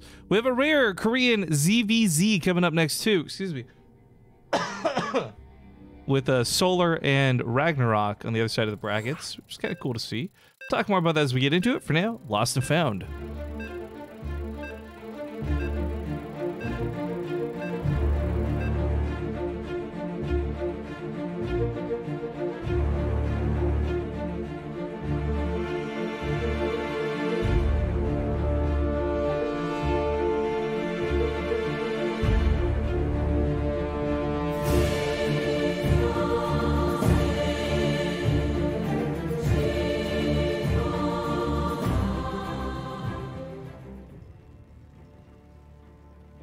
Oatmeal in the Twitch chat says, imagine if the $200,000 from the war chest was pumped into community tournaments. dang, how many more tournaments BaseTradeTV could host with community prize pools like that? To which Bacon Hero gives the appropriate response: Blizzard supporting community streamers. Lol. Can I get a lol in the chat, guys? Capital L-U-L. I have some comments on that. We'll talk about it in a moment, but for now we gotta watch this guy proxy once again. At the top right, it is Innovation. Up 2-0. In the bottom left, the blue Protoss is Trap on his last life here in the single elimination monthly finals. Trap is whining a lot about proxy barracks. He feels like there are many quiz, but if he fails only one, he loses, stuff like that. Interesting. There's definitely some more to extract from that, but just to quickly highlight, I actually went to a pretty in-depth talk about this the one time I was, no, not the last time, the time before that when I was on the Pylon show, because there was a question asked like that on the Patreon questions, and again, shout out to Pylon on every Wednesday. Should be later today, I think. I don't know if they've changed the schedule for BlizzCon travels and all that, but I love watching the Pylon. And Control and Artosis are awesome. But the TLDR is, I actually kind of hope Blizzard doesn't do that. The problem right now, and this is from my perspective, right? I obviously don't know all the information. I'm sure there's behind the scenes stuff I don't know about, and blah blah blah blah blah. Over the last 3 years, BaseTradeTV in particular has received less and less support from Blizzard, and they've been pumping things into cool stuff like Nation Wars and giving other tournaments like the Ultimate Series for the Russian tournament stuff, all of this big prize money. And I think that, well, on one hand, it looks really healthy to do that. By playing favorites, it really discourages people like myself, and I'm sure there are other content creators who are in the same situation when we get support and they don't type thing. And I feel like unless they do it properly, where it's like fair, or there's like some community thing where anybody can join in and anybody can be the caster for it, or things like that, I don't think them putting money into community-oriented tournaments is actually that good of a thing. For example, like if they were to inject $20,000 into Take TV's Home Story Cup, I would not be livid or mad, but I would be really upset that I'm like, well, why can't I even get like $1,000 in one of my tournaments type thing, right? I think that if they do it properly, there's a good way, but I think at the moment, honestly, they should keep that money in-house, because I don't think there's a way to distribute that properly. But that's just my opinion, and I'm not saying it's the right one either. But it would be cool to not rely on putting up my own paycheck to run these tournaments. But that's a whole other topic for a whole other time. Let's watch how this plays out. As the proxy wasn't really that much of a proxy, Innovation Sweeper comes home, and I mean, realistically, with double cyclones, you should be able to defend this small poke that's coming his way. I'll get some nice damage off on the Zealot too, chipping away at shields. The SCV will have to temporarily come off the command center to try and not die, but again, 2 cyclones about to come out. This really shouldn't be a problem. BTSL Season 2 is a huge thing, though. I know we're in the Olimoleague, guys, and I want to talk about this because it's something I find interesting. Every tournament to date we've run, we've not been able to really do with too much efficiency, so to speak. Like, things like donations and tips would cover the gaps, so we'd end up breaking even. BTSL Season 2 was actually a profitable tournament in terms of, like, because I was able to get a big prize pool for the players, but also cover the costs of hiring people like Maynard and ZombieGrub and Wardy to cover some of the cast and not pay out of my own pocket like I normally do. That was a tournament where the tournament itself actually fully paid for everything. So for once in like 6 years, all of the ad revenue, any donations that were split between me and my co-caster or bits or whatever, that was all pure profit for once. BTSL Season 2 was really unique in that regard. And I think that whether Blizzard gives an injection of money or not, if we can keep that momentum rolling, then I can afford to do more stuff on a bigger scale and blah, blah, blah. So I've talked about this a lot. BTSL Season 3 is nowhere even close to starting its planning phase, but BTSL Season 2 gave me a lot of confidence that we can afford to do Season 3, if that makes sense. Anyways, not on the topic at hand. Just wanted to get that out there because it's an interesting conversation related to what we were discussing. Now we do have a couple of oracles, actually a significant amount of oracles, 3 of them perusing the map. These can melt down cyclones pretty quick. It's an interesting response to the assumption for cyclones because we have seen in the case of pretty much any proxy, a blind robo is a good counter, but Stargate will get the job done too in a pinch. The oracles out damage the lock-on ability of a cyclone, for example. So if these were pushing across the field instead of sitting at home defending, innovation would probably lose them actually on the attack.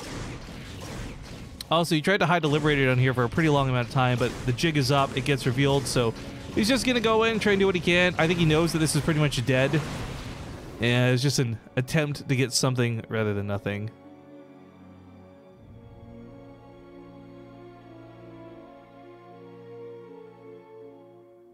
That Liberator skin looks sick? Yeah, it does.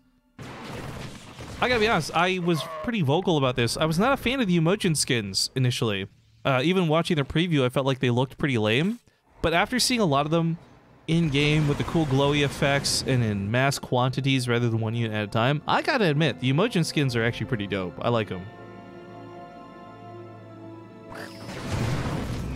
I think that the coolest, obviously, was the Zerg skins from this current war chest, but I feel bad for the Protoss. I feel like the Protoss skins end up being pretty lame. There's a couple of cool highlights, like the Archon, I think looks really awesome, but most of them just look like actually worse versions of the default skins with their golden age, like weird glow, or gold glow, or whatever it's supposed to be.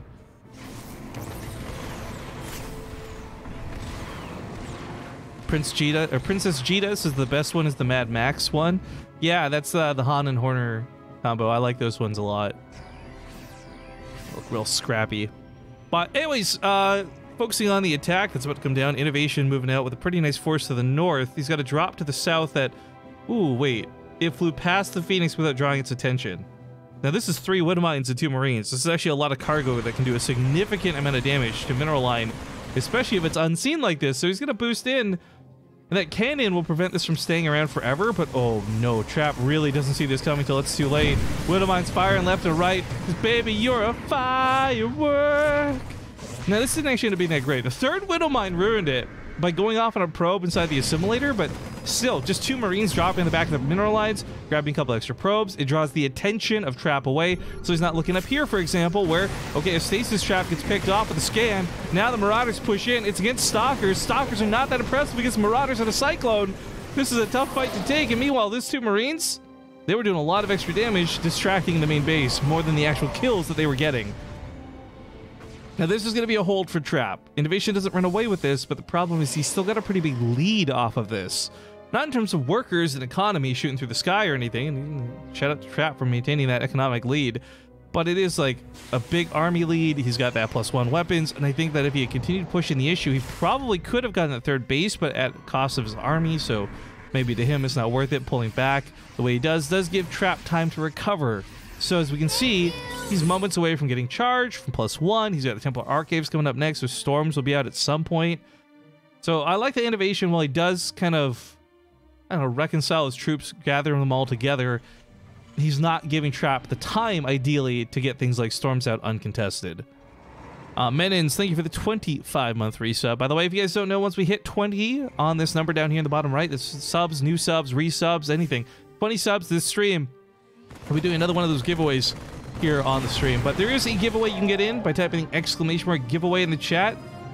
I'm sure it's a little annoying hearing me constantly bring this up, but today is the only day I'm streaming.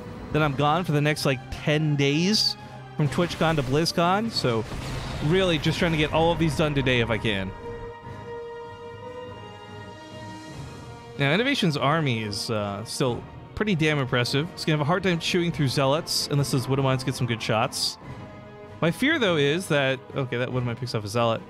He really is taking too long to do the pressure, so we're going to see Storms out for Trap. And granted, Marauders can actually take some Storm damage. It's not so bad for them. But it's still not ideal that you're going to be fighting against an army that has all this area of effect damage. Well, he's barely going to get that Oracle, but it's a nice pick off because there's less Revelations now going forward, meaning that it's going to be a lot more difficult to keep tabs on Innovation's army, much less do minor things like detection. Bro, it says no giveaway. I know. Guys, I don't know why the Stream Elements bot is saying there's no giveaway, but then it literally spews out the giveaway command immediately afterwards. Let's just assume it's a bug and move on. Because I don't know why. I don't know why it's doing that. That link is valid, though. I'm trying to confirm this with you audibly so you know that it's not a scam or a mistake or a glitch. Can I do follow age from someone else? What's my follow age? I'm not following BaseTradeTV? Oh, shit. Well, I don't know how I can expect other people to either. Storm's on the front, Storm's on the back. He's dodging as best he can. Oh, so much of this army gets out of there barely alive. He had eaten another tick. This would have been a bunch of dead marauders, but he gets the Nexus Snipe, picks up, and gets the hell out of dodge. Now, he might get caught by the Stalkers. Right now, Trap is desperately looking to grab that medevac full of 4 marauders. Okay, that's going to feel a little bit more worthwhile, but still losing the Nexus is tough for Trap, as income was his biggest thing he had going for him. Now it falls back in the favor of innovation.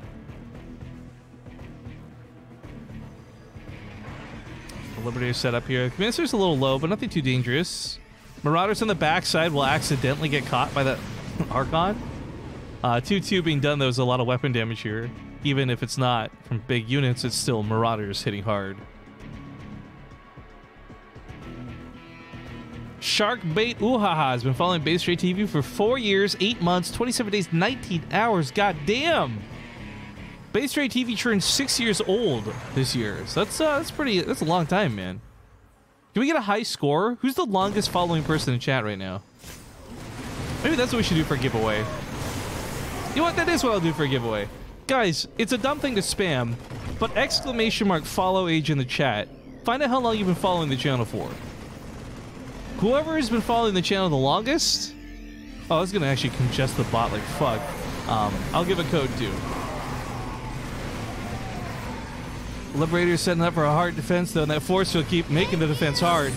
Very difficult to actually push up against this. I think I made a mistake here with this, by the way. It's done so much spam in the chat.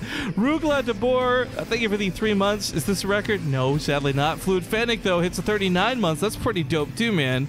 Thank you for that. So far, oof.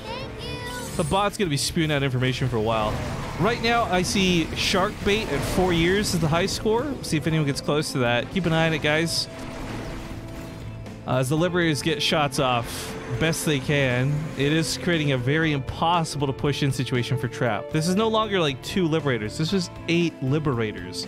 If he blinks in to snipe off a Liberator, he's going to get demolished.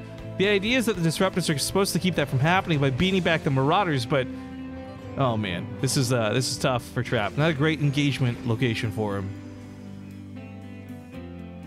What is happening in the Twitch chat? Basically, I'm gonna give away 20 bucks to whoever's the longest follower that's live. Right now, Sharkbait Uhaha seems to have the high score at 4 years. So, it's a little spammy and kind of annoying, and I probably could have had a better way to go about doing this, but oh well. Tis what it is. A lot of people for 3 years, though. Shout out to you guys, too. Oh, Spoonman almost had you, but you got a couple of months on him. Spoonman 4 years, 1 month, opposed to 4 years, 6 months. Phoenix is picked off in the sky, but it's hallucination. Just doing some scouting. Storms, the Disruptors trying to blanket the bio, but oh, these Liberators are still a big problem. By the way, up until this point, there's been no advanced ballistics upgrade. There was no Liberator range until just now, finishing up in 5 seconds. So if this wasn't tough enough for Trap, it's about to get a lot more difficult. Tempests are coming out as a way to try and deal with this, but oh my god, he paints the ground red. That's a no-fly zone. That's a get the fuck out of dodge zone, as Trap has to withdraw from this current fight. The Zealot run by to the north is kind of nice, but there's some bio ready to intercept this, so I don't think it's going to get that much done. Hold position, trying to grab a couple of SCVs, gets 2. Not worth it. Not worth. Warp person to the top side, might bring that back home. What's up? Oh my god. Just listening to that many Liberators set up is terrifying. Forget the actual damage they deal. If the Stalker's coming from the backside, that's one thing, but it's another dead Nexus for Trap. Same location as before. He's going to realize it's a lot of Disruptors, but he walks face first into them! Realizing now he tries to withdraw. Disruptors are a little bit slow, so he can actually get on top of this. Focus down what he can, but not a great position here for the Liberators. A lot of the Disruptors go down, though, so it's a very interesting trade that I think, actually, funny enough, favors innovation in a weird way. Liberators are great. He's going to need more of them, right? But the Tempests are completely garbage. The only reason these were made were to help deal with the Liberators. Oh shit. We got some big ballers Dan, 5 joules, hitting 5 years, 8 days, 22 hours. Is that the new high score? Evil Lime? Oh, he was so close at 4 years and 6 months. He was a contender for shark bait. But if Dan Jules is legit and not copy-pasted, we can check this later, of course. Oh, shit. War Puppy. War Puppy's got him at 5 years, 1 month, 3 days, 18 hours. All right, War Puppy right now is the high score at 5 years, guys. This is another base attempting to go down, but he's going to withdraw from this. I don't think that he needed to. He had the power to kill that Immortal, but I guess something spooked him, so he falls back. I don't know if anyone's going to beat 5 years. We need someone like Part 2 for one of the, like, the OGs around to really take down 5 years.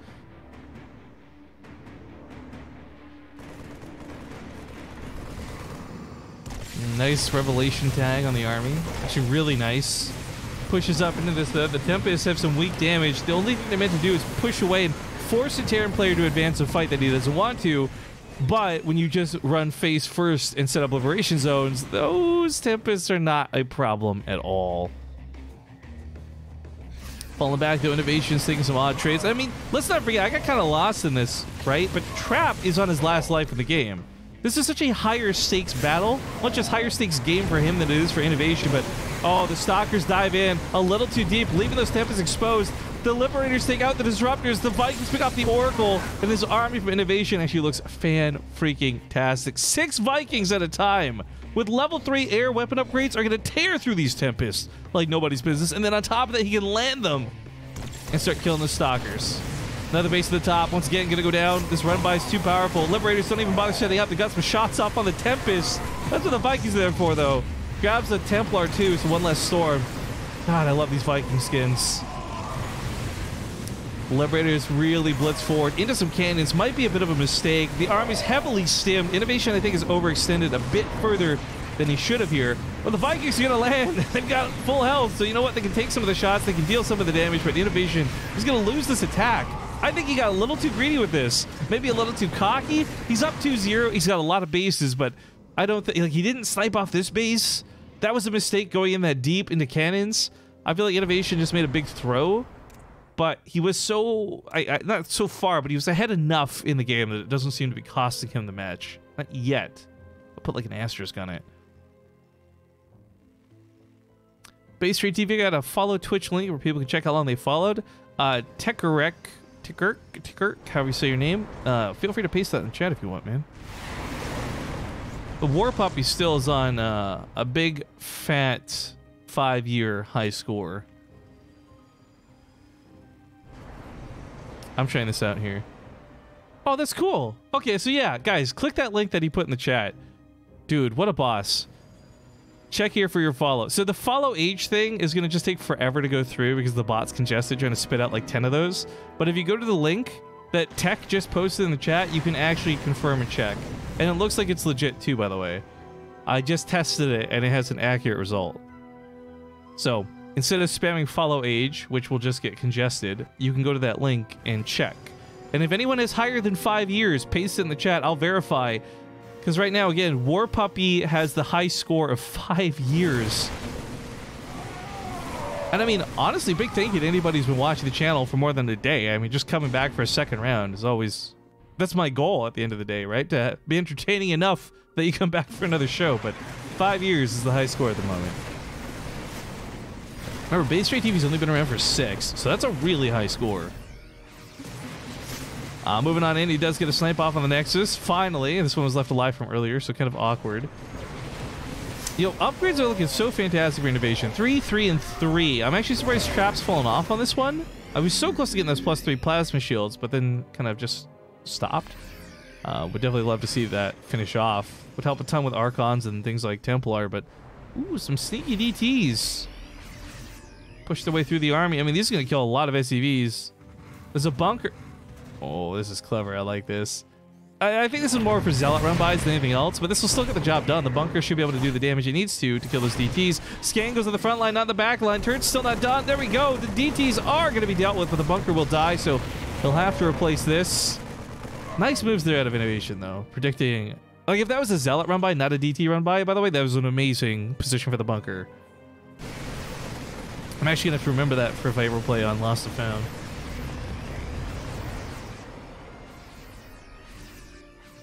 Oh shit, Sully's got a 4-year. Not quite 5, but 4's pretty good. The Gilly, thank you for the 2-month resub. So I've been following for a little over a year, but a 2-month sub. You know what, dude? Hell yeah. Thank you for the 2-month sub.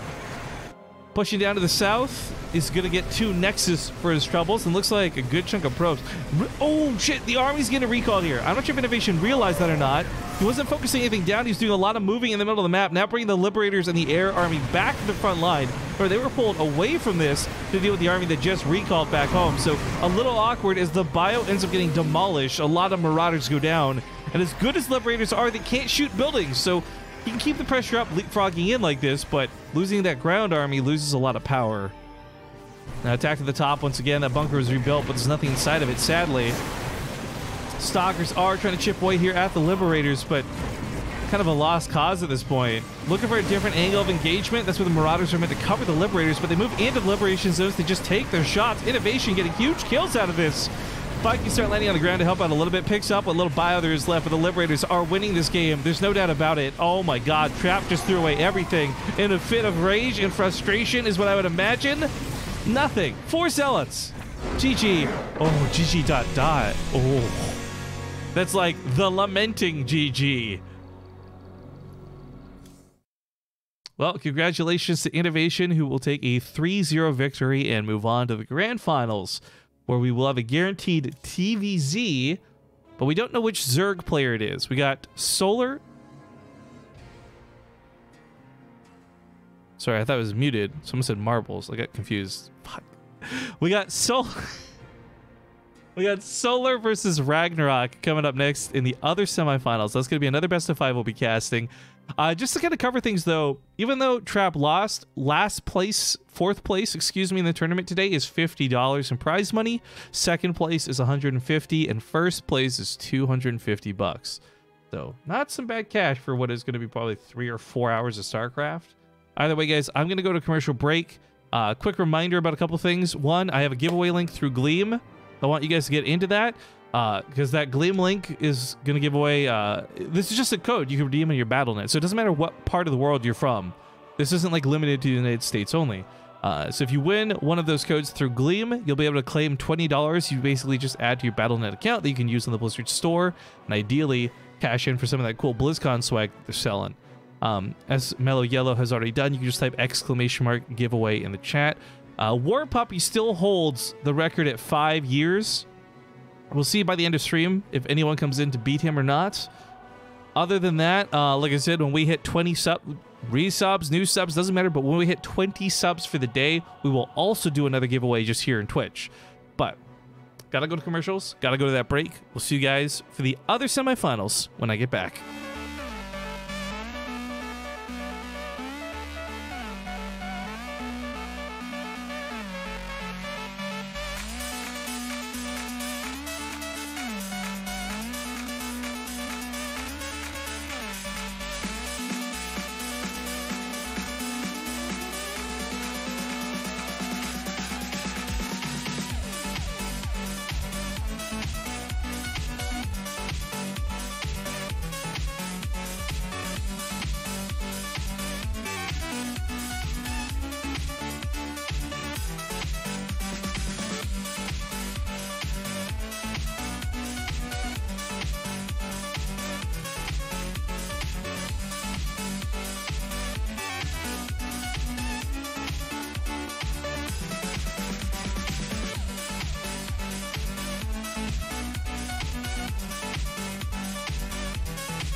Sorry guys, a little bit of a late intro there. I went to go refill my water, but we are getting into game number 1. It's a best of 5, it's brand new, and it should be noted, Solar gun for pool first. But spawning the top right, speaking of the devil, it is the blue Zerg Solar. With his opponent in the bottom left, the red Zerg Ragnarok. And the last 2 best of whatever ZVZs I've gotten to see, one I cast, one I did not, both ended up with players going for 12 pulls into drone pull all-ins. One was Dark versus Kane, the other was Zombie Grub casting Dark versus Sue. Maybe Dark was the common denominator in that, I don't know, but Korean ZVZ is not what we've been watching out of Europe. It's a lot more focused on Lings and aggression in the early game, and a lot less on the Roaches, whereas if you watch a lot of these European players, Roaches seem to be the determined way to go. It's hard to say one style is better than the other. I do feel, and I'm going to get a lot of hate for saying this, I already see the YouTube comments coming, but I do feel Korean ZVZ is inferior in a weird way. But oh shit, I think we've got a new high score. I think Phlogiston just stole first place from War Puppy. War Puppy had 5 years, 1 month. Phlogiston has 5 years, 5 months. So Phlogiston might be the next winner of this code. Phlogiston, if you've just joined in, you don't know what we're talking about. Whoever has the longest follow age on the channel, I'm gonna give a $20 code for the Blizzard store to. So at the moment, you got that high score, dude. Hold on to it and clutch it. We'll see if you have it at the end of the stream or not. Ragnarok is going to lose a hatchery possibly for this. The drones get pulled to try and defend it. It's a little awkward because, of course, by pulling drones, you're still getting a lot of damage done to your opponent. But keep in mind, behind this, Solar is down 5 workers. So trading out for 5 drones is like a minimum here. Getting a hatchery is a lot of extra icing on that cake. As he tries to kind of dance around this, the drones predict it. They try to intercept. They won't grab the Lings. And Solar will walk away from this with 3 drones killed, but a lot of lost mining for Ragnarok. So, was this worth it? Is the big question asked at the end of the day. And ooh, he even sneaks another drone kill. Nice. Yes, I'm going to say definitively yes. That was a pretty nice move from Solar. At the very last second, leaving a Ling behind to catch that. Very nicely done. If you guys don't know about this drone skin, by the way, it is the one you get for the BlizzCon goodie stuff this year.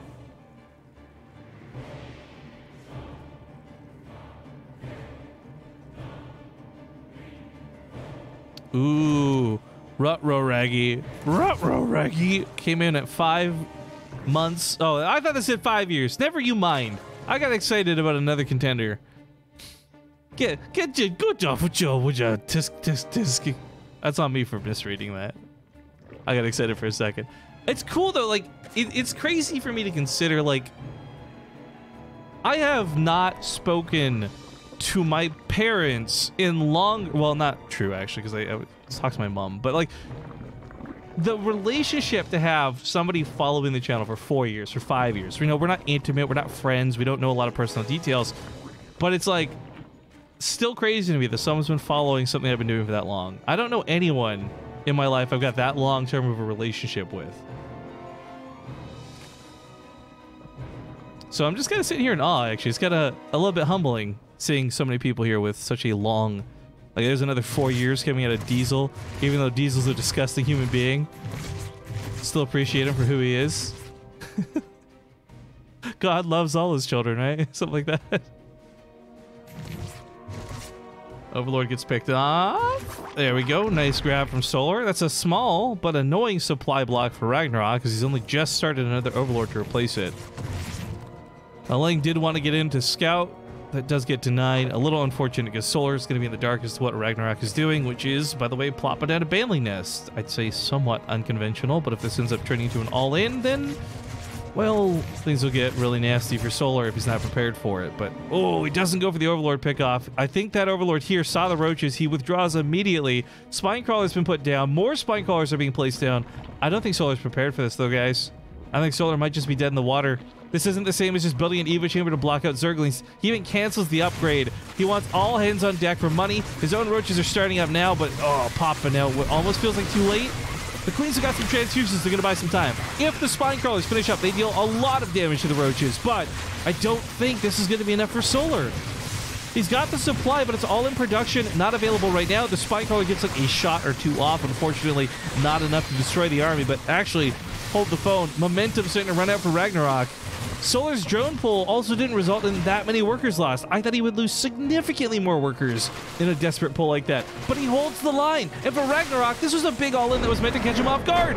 GG! Solar actually holds to win and takes game 1 in this best of 5.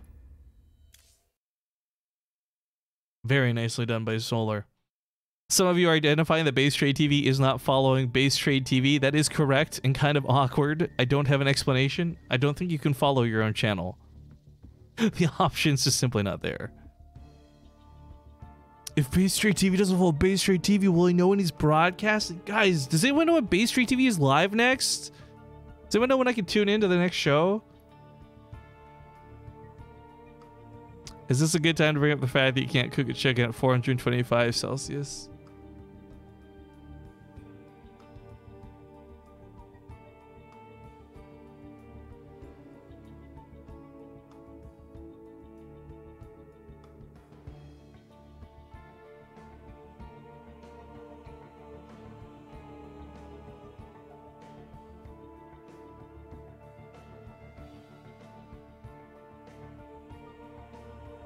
Why can't I do this?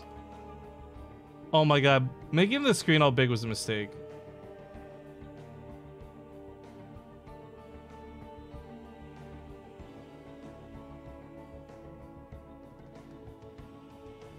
Shit! I'm trying to...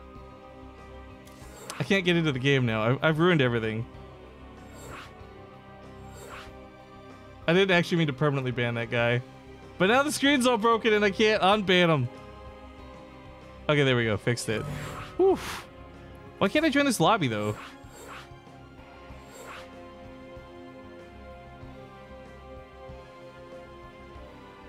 Okay, I might have to relog. Oh, no, that went through.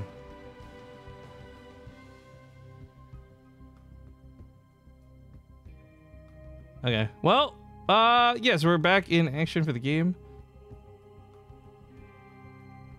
He's still my favorite caster. Careful now. You start saying nice things, I might just ban you because I won't believe you. Alright, Cerulean Fall is the next map. I guess as soon as everyone else is good to go, we're Gucci to join in. Third Entity says, does the giveaway work for EU people as the reward is in dollars and the EU Battle.net accounts, they only handle balance in euros? You know what, Third Entity? Okay, I'm gonna skip the intro for this. I wasn't specified. So Blizzard just gives me the codes and tell me it's worth $20 on the Battle.net, right? If you win and for some reason it doesn't work, let me know and I will connect directly via email to the person who gave me away the codes. I'm sure we can make something happen. I'm going to assume it works because there's no reason it shouldn't. It might just do a weird currency conversion. But if for some reason you're European and you win this and it doesn't work, let me know. And we'll get things sorted. But ladies and gentlemen, we are getting into game number 2 in this best of 5 semifinals match. Spawning here in the top right. He's down 1 at the moment. We do have Ragnarok playing for System Gaming. In the bottom left, we have the blue Zerg. It is Solar up 1-0 at the moment. And also, you guys should be aware, I am not the only one who got these codes. I don't have a list of all the other StarCraft people, but I am pretty sure they just shot a big email out to many different StarCraft folks. So keep an eye out on people like Loco and Wardy and LivyB and other StarCraft streamers who will likely also have some of these codes you can win. $20 for the store is pretty nice though, as a lot of items are just under 20 bucks. You could get some stuff for free or get some of the bigger stuff at a significant discount. The 20 bucks is nice, and I mean at the end of the day, let's be real guys, 20 bucks is 20 bucks. So with all this really cool stuff that's been brought into the store for BlizzCon, hopefully you can get yourself a nice little treat. Laser SEQ, my pokey pal, how you doing, man? Thank you for the 46 months. He says, this thing has almost reached 4 years. All the puns, use the puns. I survived. Yo, by the way, for Laser SEQ and anyone else who plays Pokemon Go, if you guys haven't already seen, the new event is already underway. You can get a super rare mythical Pokemon if you do the quest, and it's a limited time quest that's not going to be around forever, so make sure you get on that. But what's really sick is, the event that's going on right now is spawning extra ghost Pokemon. You got a chance to catch a shiny Drifloon, and then on top of that, you can get double the candies for everything you do. I got double the candies for catching a Mew because I completed my quest just yesterday for that, actually. So if you guys are playing Pokemon Go, be aware there's a really cool event going on, and I'm really excited because I'm already I've already got raids planned out. Like because there's a special Halloween raid going on at TwitchCon and BlizzCon. I'm hooking up with some people who we're just gonna go do some Pokemon raids. So I'm looking forward to that a lot. Not a lot of you guys can care about Pokemon Go, and that's fine, but I do love me Pokemon Go.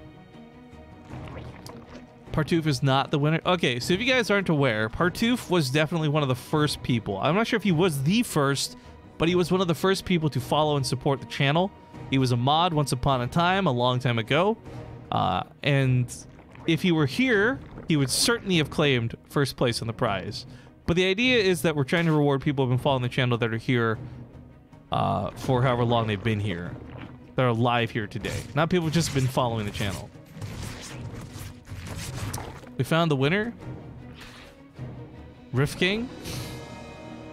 I also don't count. I'm not entering into my own contest here, guys. Those are the new worker skins, which Ragnarok is using. Yep, these are the ones you get for the BlizzCon goodies. Like, this is the OG Brood War skin. Look at their skinny little arms. That doesn't even make sense. How do you mine like that?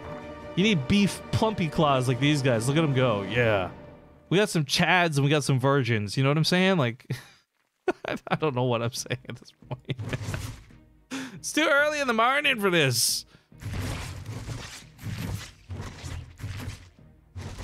The question will be, how many years does this channel have? What do you mean, like going forward?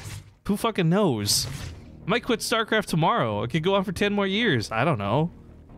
If you mean that, how long has the channel itself been alive? BaseTradeTV just celebrated. We missed celebrating, actually, its 6-year creation just this past month. But in terms of the ZVZ, we do have roaches versus roaches, so no Ling Scrap Fest, but Ragnarok has been set up here for what I thought was going to be like maybe an all-in. He set up his overlords in a nice path for scouting down the middle of the map, but also in a way that could have been made for creep spreading and a fast highway. Shuffle those queens across the map, but no, doesn't seem to be the case. Now, a key difference between the two players, obviously, is Solar has the third base up and running. Ragnarok is intending to all-in off of 2. So Solar's up a pretty good amount of workers, but unfortunately with a lack of scouting, he won't know this is coming until it's probably too late. The Overseer looks to head in now, but the roaches are already coming to the map, and it was the creep highway. Nice call, Rifkin. As I didn't really call it, but I just mentioned it. Point is, 3 queens marching in that front line's a lot of extra healing and a little bit of extra damage, which is nice.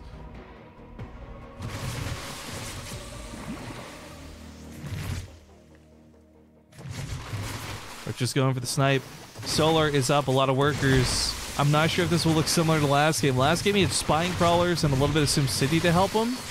Ragnarok has a +1 upgrade lead. He's got 3 queens that have exhausted their transfuses, but this is close, and Defender's Advantage tends to win in these close combat situations, but still 8 to 12 on the roach count. He's having a lot of trouble chipping away at this if he can survive. Solar comes out with a base finished up on that third. He's got more drones to begin with. Even if he loses some like he is right now, he's still got better workers. Ragnarok starts his third while the attack begins, but it's still not even done. So the attack from Ragnarok is looking like it's going to fall flat. Solar barely, again, pulling off a defense here that is noteworthy because he should survive to his next wave of roaches. And if he survives to his next wave of roaches, Ragnarok has no chance of killing Solar. Aelis just gifted a sub to Princess Jita, by the way. Thank you very much for that, Aelis. What did I miss here? BaseTradeTV, damn it, Rifkin. You banning Pam Demas messed up my gifted sub to him? What do you mean? He's not banned anymore. He was just temporarily banned for his misconduct. Anyways, Solar holds that pretty nicely. Comes out at the end of this with even upgrades. The worker counts are somewhat normalized. Solar, I think, with a small lead just in terms of what was going into this, but Ragnarok now with more drones. It's a very interesting situation to be in.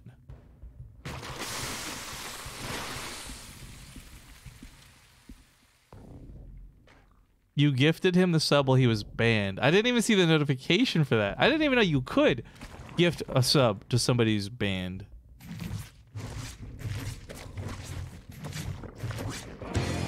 Sometimes you wanna go where everybody knows your name. Yo, that is a dead guy walking. Dead guy 99. Thank you for the 12-month resub. Thank you for coming back. Now, we are getting to the late stages of what is EVZ, although late is a bit of a air quotes word, as we're only like 8 minutes in. But the thing is, players are getting closer and closer to that state where they're just going to hold down the roach button and max out. They've both gone for tunneling claws. They've both gone for burrow. They've both gone for +2 weapons. And all of these will be timing out at very similar times. So what's nice and interesting about this is it will be a little bit, I think, on timing less than skill. For example, if Solar were to get his roaches across the map and into the mineral lines too soon, Ragnarok would clean it up with relative ease. Alternatively, if Ragnarok goes across the map at a perfect timing as Solar moves out, then he burrows and kills so many drones. It's a tough thing to call. But what's really important is both players do have overseers kind of floating around their opponent's army. Seeing the attack coming is the best way to stop it.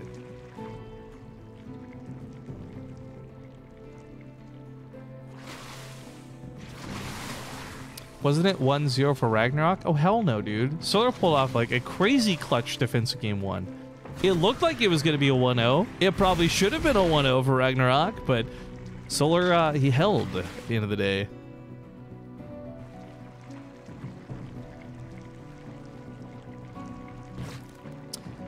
JP310.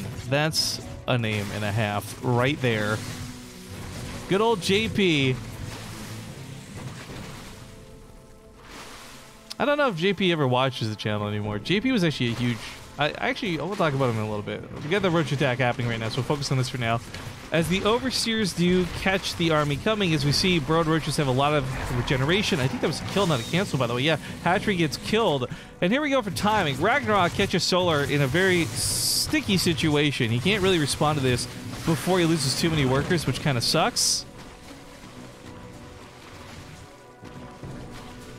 Picks off some over there. Another big roach attack from Ragnarok. I think he is very appropriately not only split Solar's attention, but his actual literal defenses. He's finding these small-scale engagements that are working out really well for him. While he continues to pick off workers. 14 drones die.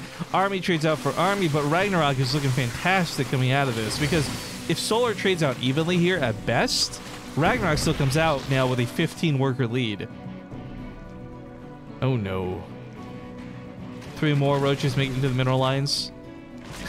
Really just highlighting how good roach regeneration underground is. It just doesn't even look like they're taking damage sometimes.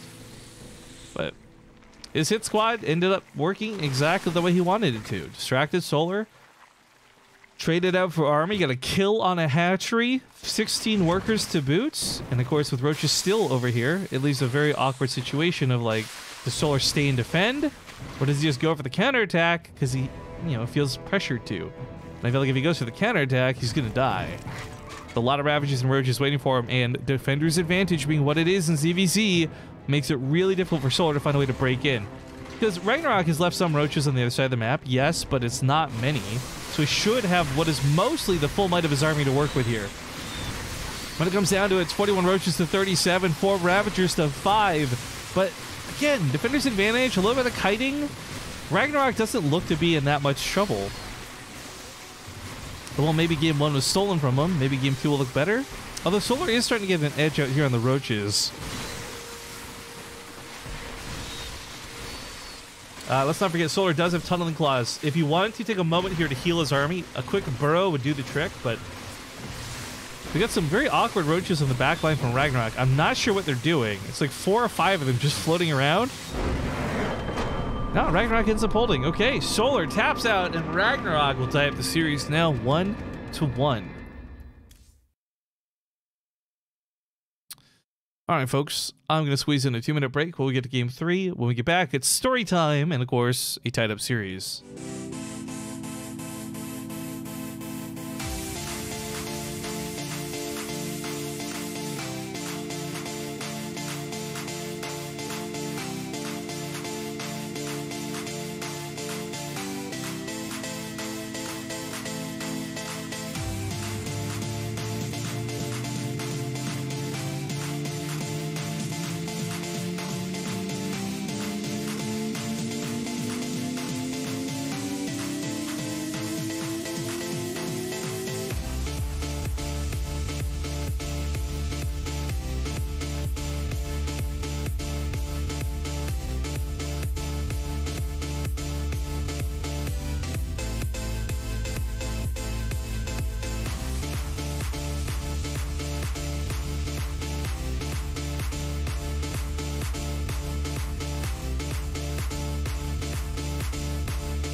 All right, we are back, and we continue on here with the best of 5. Spawning at the top right side of the map, we got the blue Zerg from Infinity Gaming. It's Solar.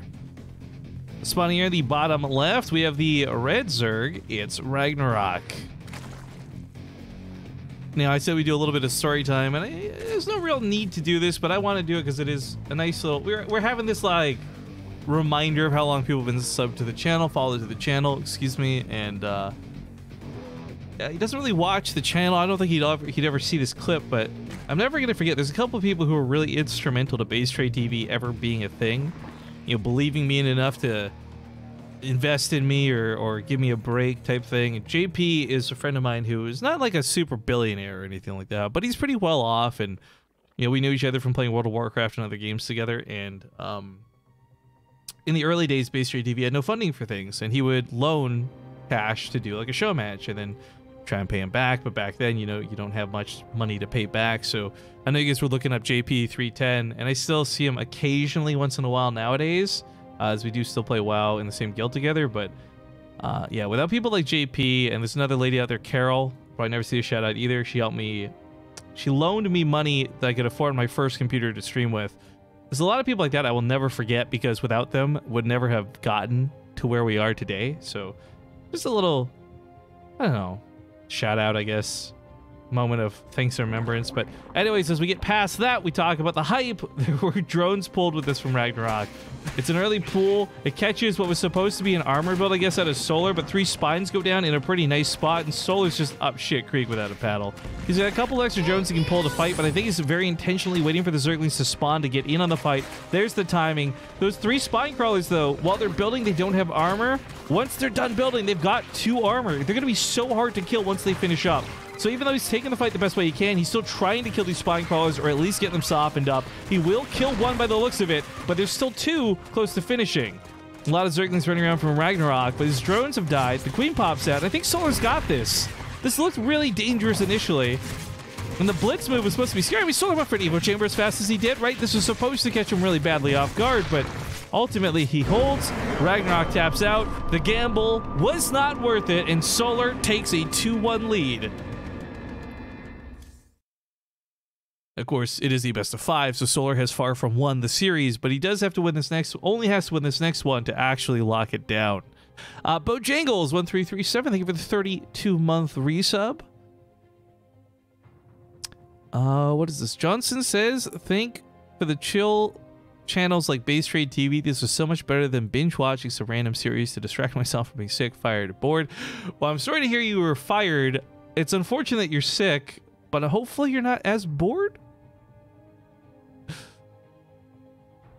I think a BaseTradeTV Photoshop contest would fare very nicely in this stream. Another way we could give away a code, possibly. Actually, what I've been trying to do in the background is set up another giveaway page, but it's not working out the way I want it to. Stream Elements offers a lot of cool opportunities for things that I never really use, so I'm trying to set one up. $20 Blizzard Store giveaway.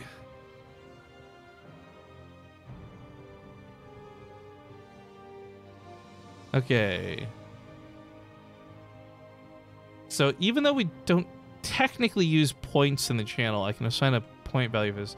Tickets will cost 1 point, maximum of 10 tickets per user. We'll set subscriber luck to 2 times.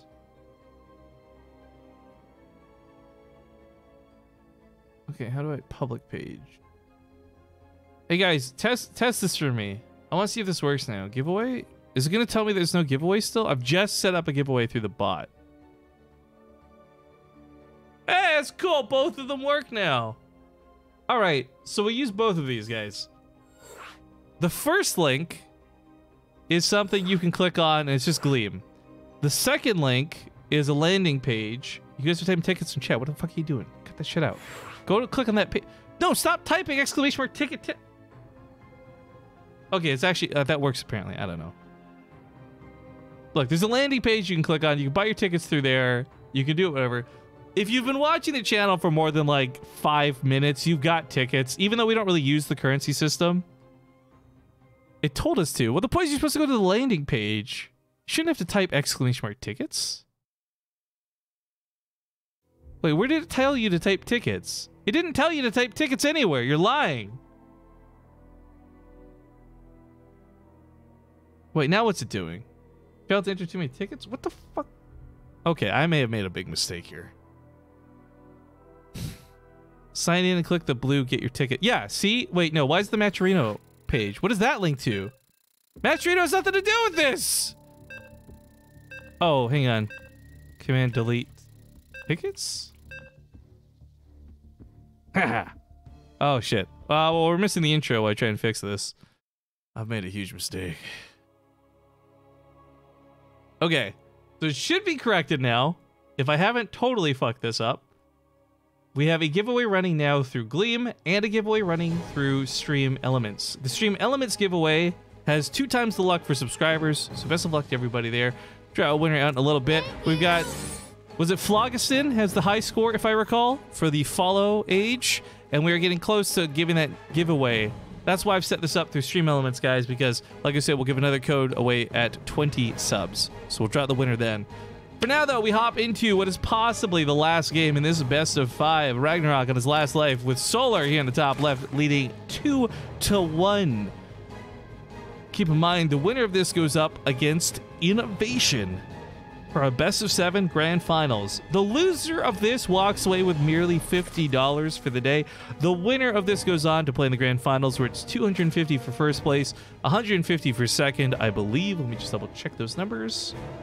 Yes, $250 for first place, $150 for second. So obviously fighting in the finals is much better than losing here in the semifinals. Either way, Solar's got a pretty good position for this. And I applaud Ragnarok for the show he's given us today, but it's not going to be enough where he currently stands. Also, I may have missed Firelicious' resub for 16 months. Thank you for that, dude.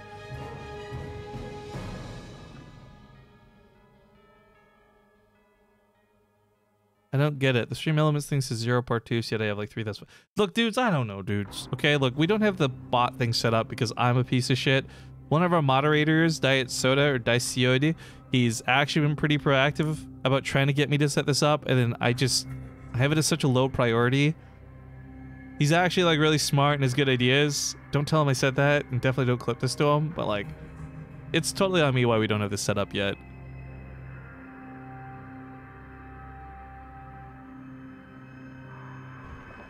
Anyways, one way or the other, there are 2 giveaways currently going. The Gleam one will be drawn way later, but the Stream Elements one will be drawn as soon as we hit 20 subs for the day. So, getting closer to that number. We're at 17. Remember, that's resubs, new subs, doesn't matter. Subs are subs.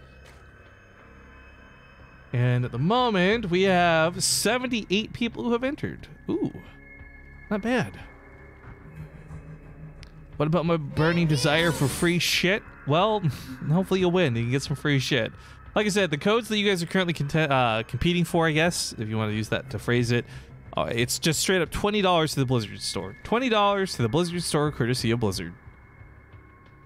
But hey, speaking of subs, we got a couple ones coming in now. The Mayor 45, as well as Bruce Moose 96. The sprucest of Bruce Mooses. Thank you for those Prime subs, guys. That does put us one away from drawing the winner of the giveaway. So, if you want to enter the giveaway, buy your tickets now. If you've seriously, like, it costs 1 point. So watch the stream for 5 minutes. You've got 1 point. You can enter. Subs got double chances to win. Good luck. Have fun to all. We're not there yet, but we're almost there. Now the lanes get down to the base, and seeing a third this quick out of Solar is nice scouting, but as we can see, there's not a lot he can really do about it. Bailing Nest is coming down for Ragnarok. Bailing Nest is coming down for Solar. So while we've been seeing a lot of Roach games, we might just get to see some scrappy Ling games here for map 4.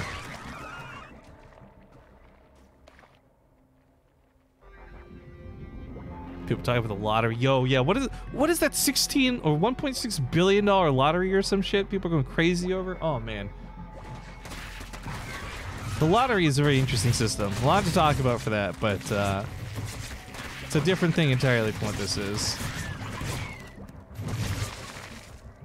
As the Lings do back away, the Queens are drawn out of position, so I might have been able to sneak a couple of Banelings in over here or something, where his nest already finished up, but nope, not the case. He's just being chased now by Ragnarok Zerglings. It's a lot of them, too. So he heads back home, Baneling nests are done for both. A couple Banelings coming out here for Solar, not for Ragnarok just yet. Worker count does actually favor Solar, albeit very barely going into this. But, ooh, Solar has stopped making workers, guys. He has cut his worker count entirely. Ragnarok just snuck in about 7 or 8 more drones. This leads to what is possibly a big all-in that could be very lopsided if Ragnarok doesn't start making circlings right now. Fortunately for Solar, he's done a really good job at denying scouting. There's not a lot of information to see that there's a, we'll say a lack of drones, I guess.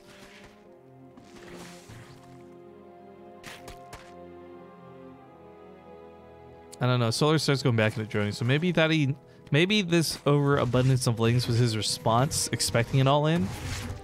Kind of a misread, considering he does have some nice Overlord positioning. Probably would have seen the follow-up to this, so I'm not really sure what happened here with Solar. Maybe he also wanted to go for an attack, but decided to withdraw. Either way, he's droning. His opponent's droning. They're both kind of playing a little passive as they go to ranged weapon upgrades behind this. Oh, Solar almost walks face first into a really bad Baneling. Ling's gonna get some crucial scouting as they duck in here to the natural. Unfortunately, are stopped in the natural. They should have run all the way through to the main. I'm not sure what happened there. A little awkward. It was a shift Q. It was a mistake. I don't know. Ooh, that's a nice pick off there too on one of the Banelings.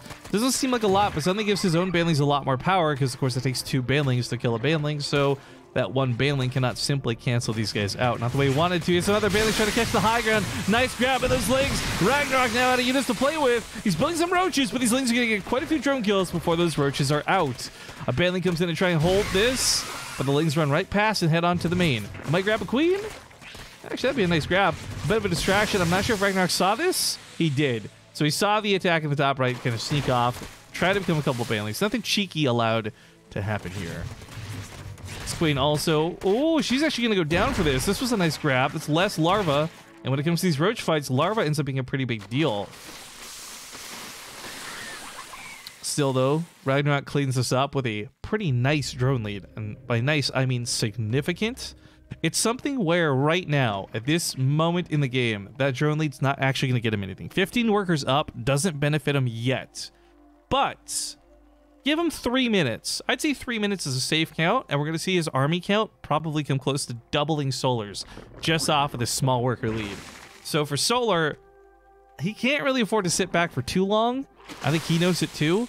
Not knowing exactly what his opponent's drone count is, he knows he didn't kill enough. So he is starting to move out with the roaches a little bit before speed's done. They should finish up not only around the same time his opponent does, but by the time he gets to the base.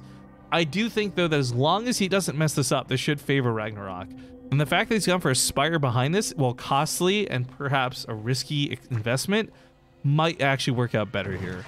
That Spire is his lead. That Spire is the 15 workers. But it's 38 roaches to 23, a couple Ravagers to none. There's not enough Corrosive Biles here to matter. Yeah, she gets on top of the Ravagers right away. The attack from Solar is hitting pretty hard. Big concave here on Ragnarok's roaches. Both players have +1 upgrades going into it, but it is 29 roaches to 15. Ragnarok is kind of losing out initially on the fight, but it's going to be close. Defender's advantage is a big deal, and I don't think Solar has enough momentum to overcome it, and in fact, it definitely doesn't look like he does. Being down in workers, if he loses the fight, we might just see another kind of awkward tap out, but despite having that concave, despite having what is a technical army supply lead, the problem is not enough of it is over here. A lot of it is still walking across the map, getting to the front lines. So Ragnarok is defending despite having an inferior count of units. And what's best about this is by holding on, now, man, I'm spitting a lot. Jesus Christ, hang on, I gotta, ugh. Guy's nose is like a keyboard soaking wet. Anyways, following this up, he's got mutas, right? And the beauty of the mutas is they're gonna clean up all these overlords so that you know, there's no map vision available for Solar, but more importantly, he could also just ignore the overlords and go straight to the back lines because there's probably gonna be no anti-air here. No Hydras in play, a couple of Queens at most, certainly no Spore Crawlers, as Solar's had no information available to him to even know that this would be mutas to follow it up.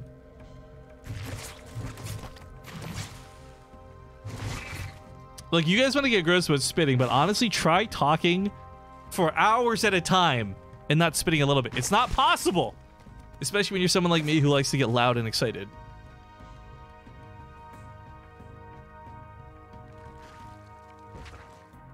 Okay, here comes the mutas. I don't know that Solar has seen this yet. A Spore Crawler comes down, but I think this is kind of like... probably more of a detection rather than knowing there's anti-air. Gonna dive on that full energy queen. Ooh, that's gonna be a nice pick off. If he can get it. He should be able to get this, by the way. I'm not sure why he stopped. Kind of turns around on the Ravagers. Got a little bit awkward, perhaps misunderstanding the amount and the value of queens. Either way, the Roaches wrap around the right side while this goes on. And like I had mentioned, guys, give it a few minutes. It's about 3 minutes later, and Ragnarok's army supply is much greater. He's got a +2 weapons lead going into this too. And let's not forget the mutas will sit on that back line picking off those squishy Ravagers, something you normally can't get to before chewing through the Roaches. Defender's Advantage is a hell of a drug, and I'm not sure if Solar's quite going to have that here. The +2 weapon upgrades are a big deal going into this. The Queens not got the transfuses they need, and the Roaches?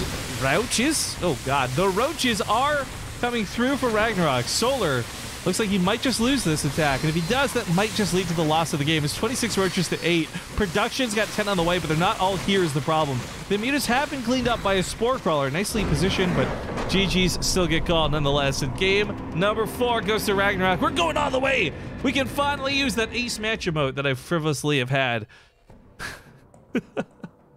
This game 5 sets up, guys. I'm going to run a couple of commercials. When we get back, final game, deciding match. We'll see who fights innovation based on this next game. Everything doesn't remind me of years, like disciples do. Put it in a box and lock it. Try to forget all about it. Shelve it up in the closet. We say we'll get better without it.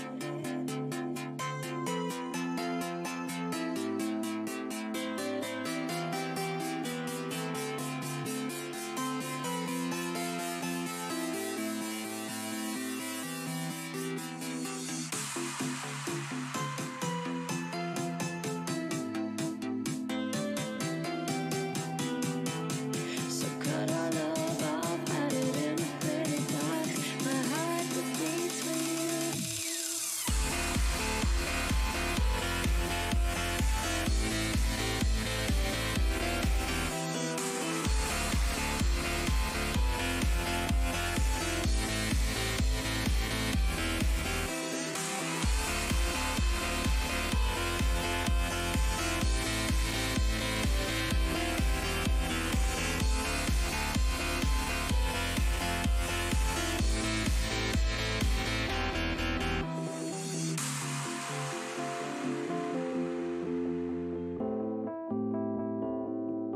Put it in a box and lock it. Try to forget all about it. Shove it down in my pocket. Ignore that it's there when I'm walking. And shelve it up in the closet. We say we're both better without it. So cut our love off, hide it in a pretty box. My heart that bleeds for you has gotta stop.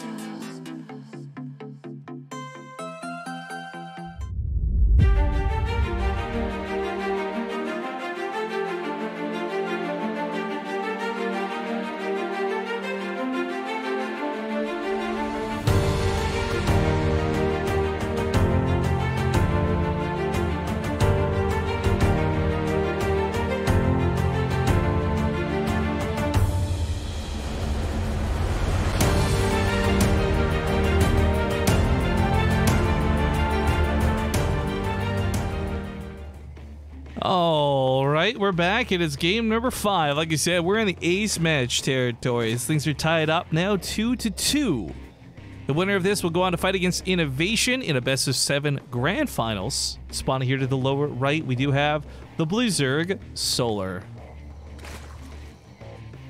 His opponent to the upper left, of course, the red Zerg, Ragnarok. But yeah, the Olimoleague monthly finals always features the best of 7 for its grand finals. It's usually pretty good times. I still think of all time, like we've had really good games and a huge variety of players in the finals over the last couple of years.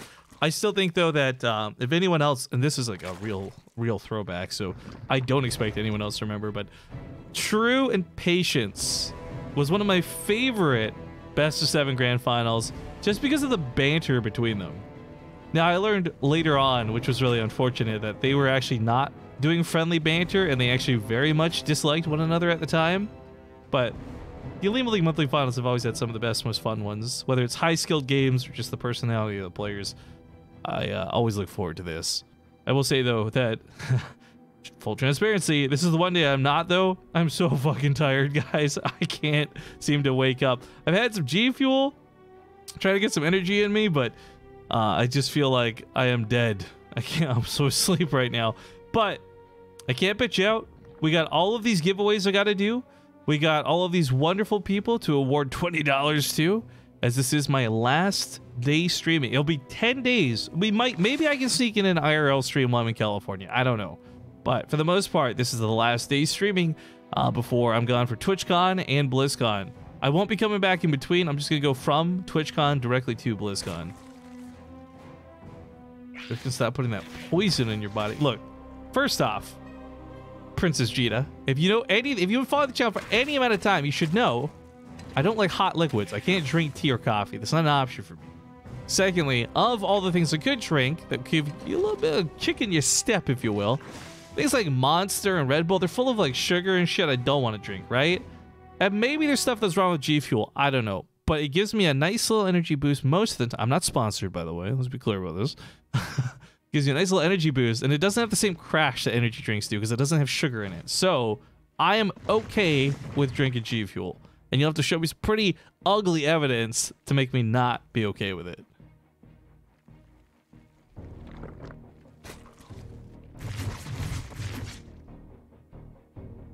Feels good to be back watching. Hey, Flesserudelick. Papa Jupiter, thank you for the 4 months. Ooh, Papa Jupiter just triggered the giveaway, by the way, guys. 4 months. Thank you very much. This tricocaine, it comes from trees. Well, you know what? Trees have never led me astray before. Cocaine sounds like a great idea. Does anyone know where I can get some? Can I purchase it next to my legal marijuana shop here in Canada? All right. There's a lot of memes I want to make. But, guys, after this game is done, I will be doing another $20 giveaway for the Blizzard store. So if you have not already entered into this, there are 2 current giveaways tied to the giveaway command. One is through Stream Elements. That's the one I'll be drawing the winner for after this game is completed. The other is just a Gleam link, which anyone can enter, and I'll be giving those ones away a little bit later down the line. But for now, guys, please, I'm imploring you, buy your tickets, get into that giveaway. It's a chance for anybody to win, and I'll be drawing the winner after this game concludes. So thank you for the 20th sub. As we continue on with the day, hopefully we can get a couple more before it's all said and done, but happy with what we got, because of course Solar actually gets up here with a pretty good scout, runs in the mineral line, he sees the gases, he doesn't quite make it all the way to the main, but I believe he's got the hatchery and did see the layer that was morphing in. So that Zergling died, but not in vain. Pretty good scout came out of him.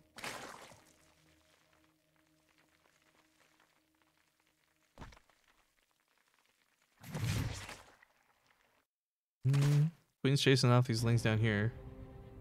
I mean, scouting isn't really the question on this one. I already saw the roaches coming, so it's just about preparation now. It's a small amount of roaches, so holding this off with queens should be doable. Queens are usually not that helpful, but a couple transfuses goes a long ways in these smaller scale engagements, and recognizing this, Ragnarok just backs away. That was not going to be a fight he would want to take. He knows it too. But in terms of how this is actually shaping up, right now, Solar's got his workers, so is Ragnarok, both of them kind of playing this Cold War vibe of chicken. And while maybe feeling confident enough to squeeze in a drone here and there, I don't know if these guys are going to go back to full-time droning or not. They've both seen what the other person has, and either player could fall to an attack. It's kind of the nature of ZVZ, frankly. But with +2 started up for both, there might actually be a bit more passive play attached to it, and both of them are kind of, again, tentatively droning, but droning nonetheless. Solar does have these small lead-in workers at the moment, nothing too substantial. 47 to 41. But Ragnarok has 5 more on the way to bridge that gap. I guess the big thing we can take a peek at, though, is what has the actual income looked like. And I guess due to the minor drone lead, Solar's got about a couple hundred minerals above his opponent over the last few minutes. But as I said, with these extra drones coming out of Ragnarok, he should bridge that gap fairly easily.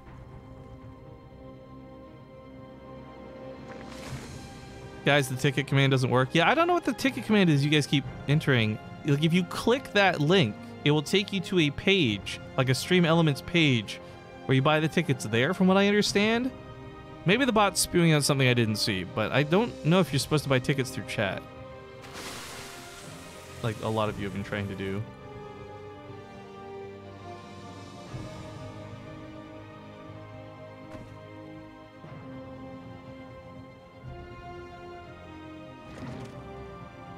Yeah, guys, click the link. No, I like legit. I don't know. This is like the first, not the first time, but one of the rare times I'm trying to actually use the Stream Elements giveaway thing. So I don't know how it works, really. And we're just going to pray that it does work. Anyways, it's Tunneling Claws and it's Burrow out of both once again. So last time this happened, of course, Ragnarok did a lot more worker damage to Solar. Solar's backline wasn't covered the way perhaps he wanted it to.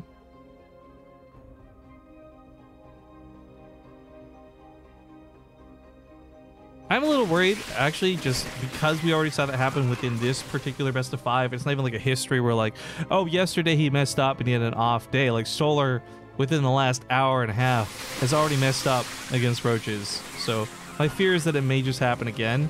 If it does, then we now know what his weakness is for ZVZs, but that also could have just been a bad game. Like an off game where he wasn't quite prepared the way he wanted to be. Either way, he's going across the map with the attack. He breaks down the rocks. He clears up some of these creep tumors along the way too. And of course, roach count to roach count, it's 45 to 39. Ragnarok's gonna have a concave at the top of the ramp too, but the reason Solar's lacking in roaches is because he's winning in Ravagers. It's a bit of an awkward situation. I don't know whether Defender's Advantage works out here or not, but the thing I do know is that Ragnarok has 4 Ravagers morphing in, meaning they're not part of the fight right now, and Solar is kind of breaking through this initial front line.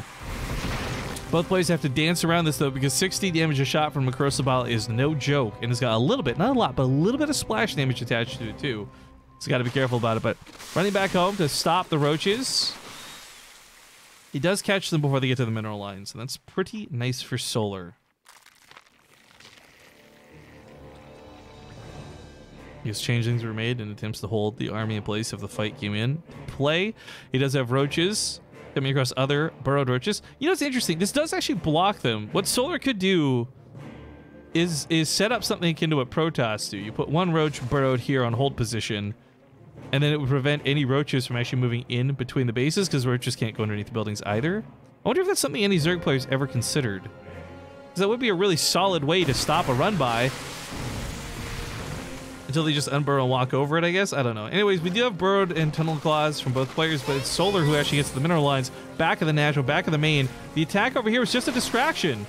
We wanted Ragnarok to be looking the wrong direction, and Ragnarok does. However, the roaches do respond pretty appropriately and pretty quickly to what we was assuming was this attack.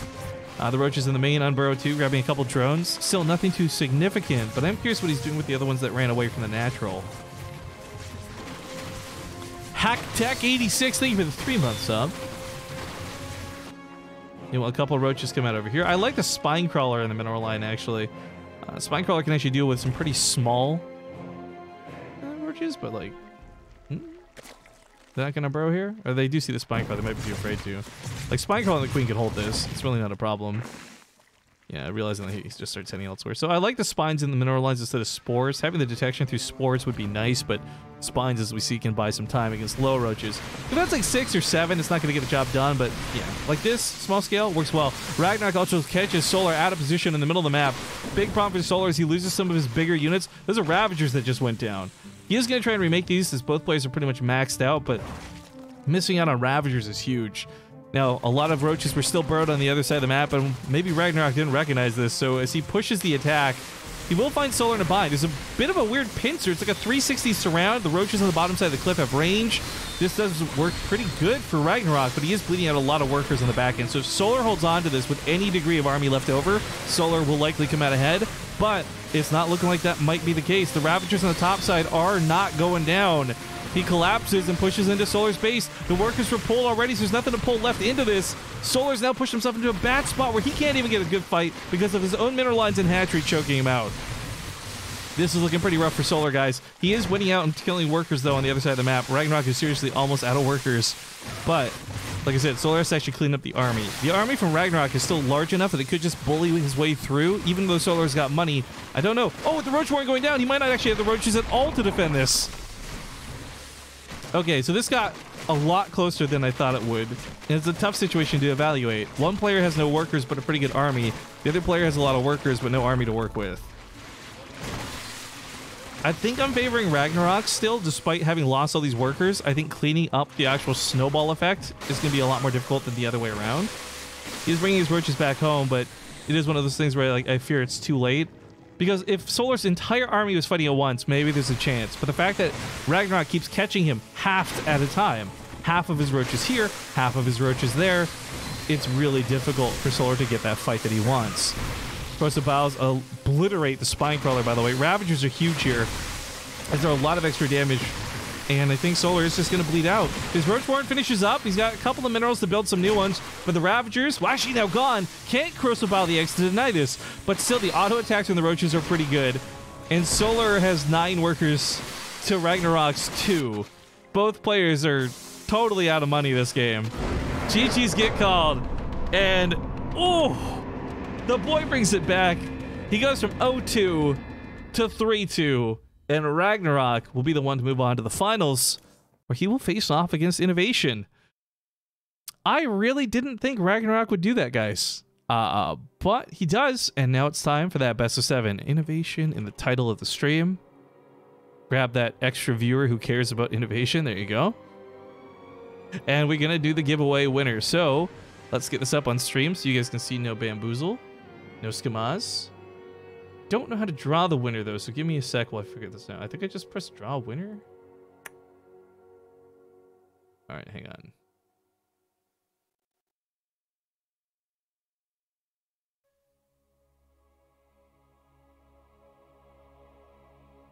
Okay, I'm not sure if this is gonna work, guys. We're learning together. I'm gonna close the giveaway. I'm gonna draw the winner. Okay, Rugula de Bodar. Are you here in Twitch chat? Are you here? Just type something in chat. You can see if you're here. If he's not here, we'll redraw it. He says, I am here. Here I am. Yay. All right, dude. I'm gonna, hang on.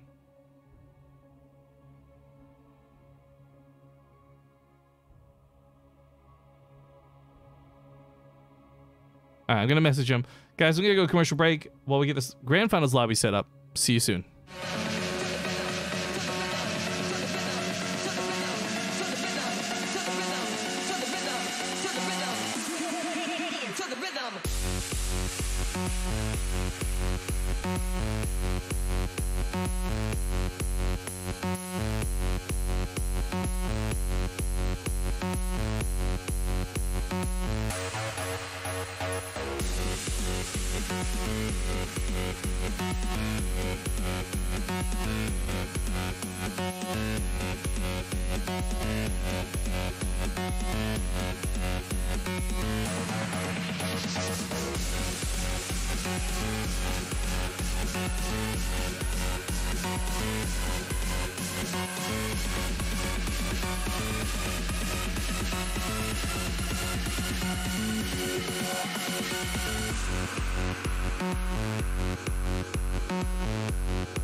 All right, folks, we are in the lobby for the grand finals. Cerulean Fall will be the first map in this best of 7. You guys watching the Olimoleague? It's Innovation versus Ragnarok. There's $250 on the line for the winner, $150 for the loser. It's not too bad. Not too bad in terms of cash and prize. But yeah, let's see. So we've hit 20 subs. At the pace the stream is going, I don't think we're going to hit another 20, which is sad to say. So I'm going to set a really low bar for donations here, right? Where are we at here for bits? Okay. I will do another giveaway if we get 500 bits. That's $5. It's fucking nothing. Give me some spending money for BlizzCon, all right?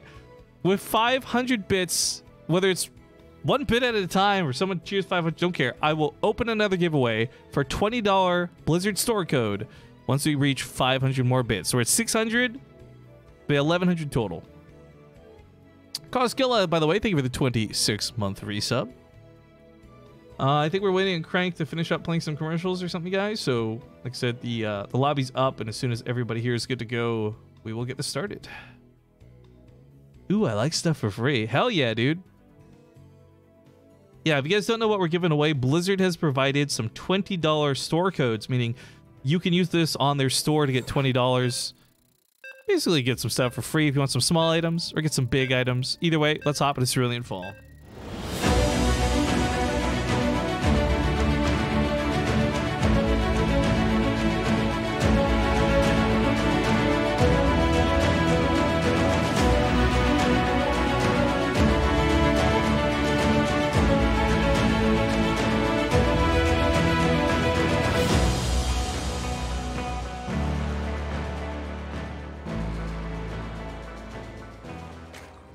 All right, here we go. Best of 7. Got to reach all the way across the keyboard for that number. It's game number 1, the Olimoleague Grand Finals. And for some reason, the overlay didn't load. Give me a sec. This weird bug has been happening lately. It's not even Twitch or anything. It's just, yeah, OBS is being dumb. All right, game number 1. Spotting at the top right. He just stole victory from another very talented Zerg player. He is going to be Sidestorm Gaming's Ragnarok. In the bottom left, we have the red Terran, his opponent, Innovation. Also, congratulations once more to Rugla Bodair. Sorry, I don't know if I'm probably saying that wrong, let's be honest. Congratulations on your store code. Oof. Thank you, Athomi Ad Gamer, for the 169 bits. Forever Ruined is your name. And my reputation. But thank you, At Home Dad Gamer, for the bits. Much appreciated, dude.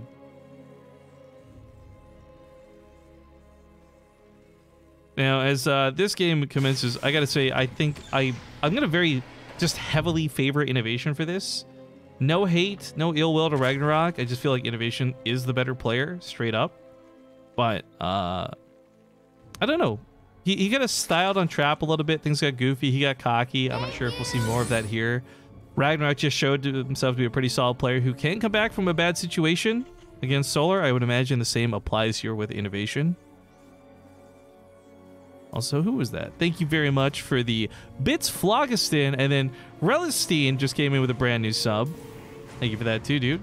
I should mention, I know things have been a little bit slow on base trade in terms of getting out sub rewards and hype, but that's because we just haven't had a lot to really reward. The big thing was just getting towards BTSL Season 3's finale, and, you know, the finale was awesome. I was very happy. The games were great. The replay packs, I hope you guys enjoyed.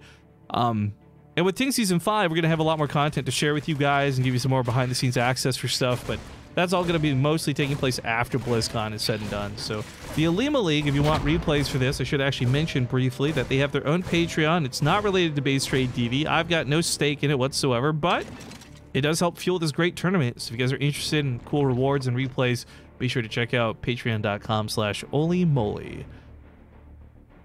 But thank you everybody for all these little bits here and there. Good morning to Texas is gone. Dude, Texas, are you going to TwitchCon or BlizzCon? Are you going to be doing Pokemon raids with us, dude? I'm actually, I really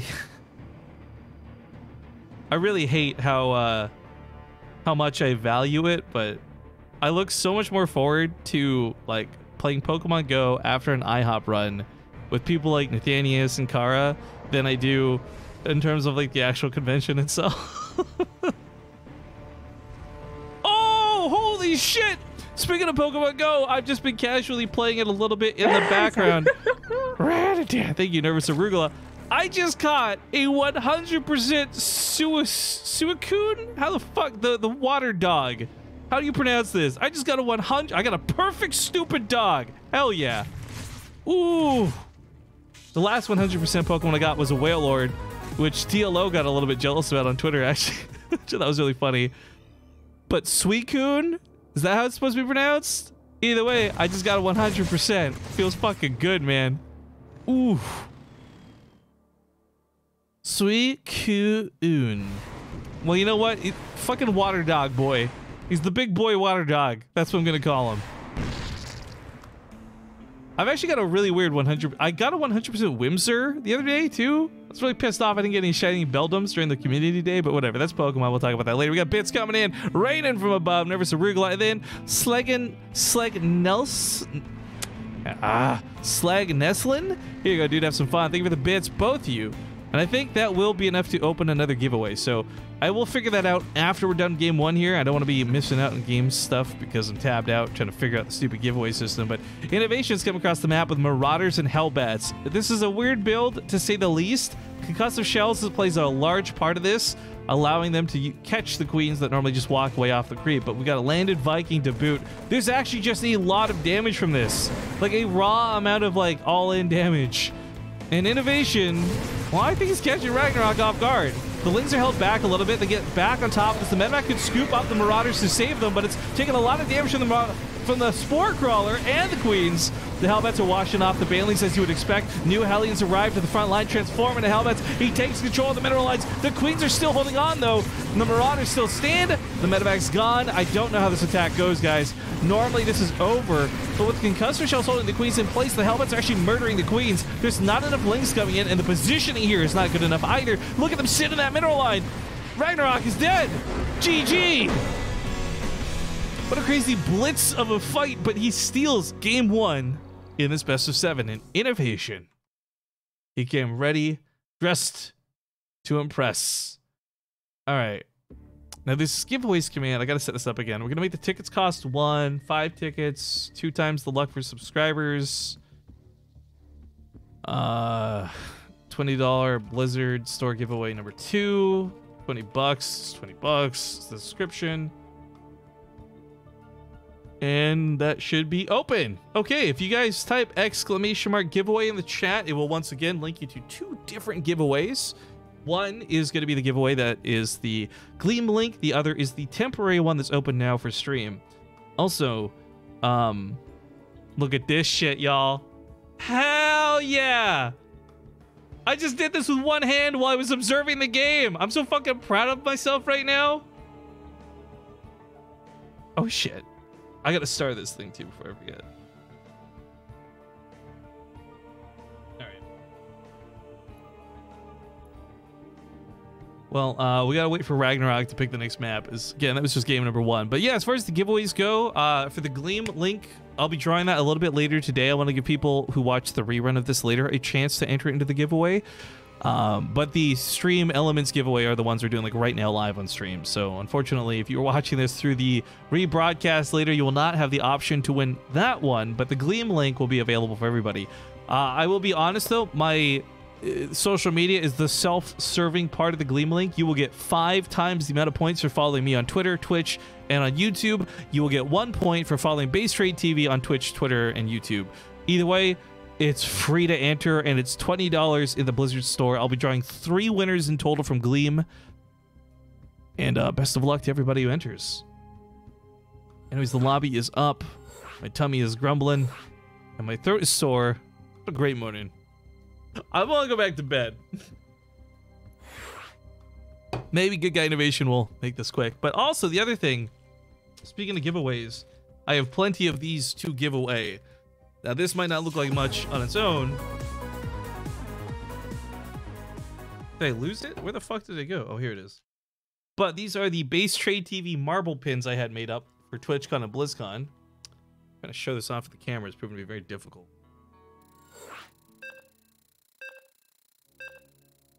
So I'll be giving these out for free. If you see me at either TwitchCon or BlizzCon, come find me, grab one of these. Let's get into Lost and Found.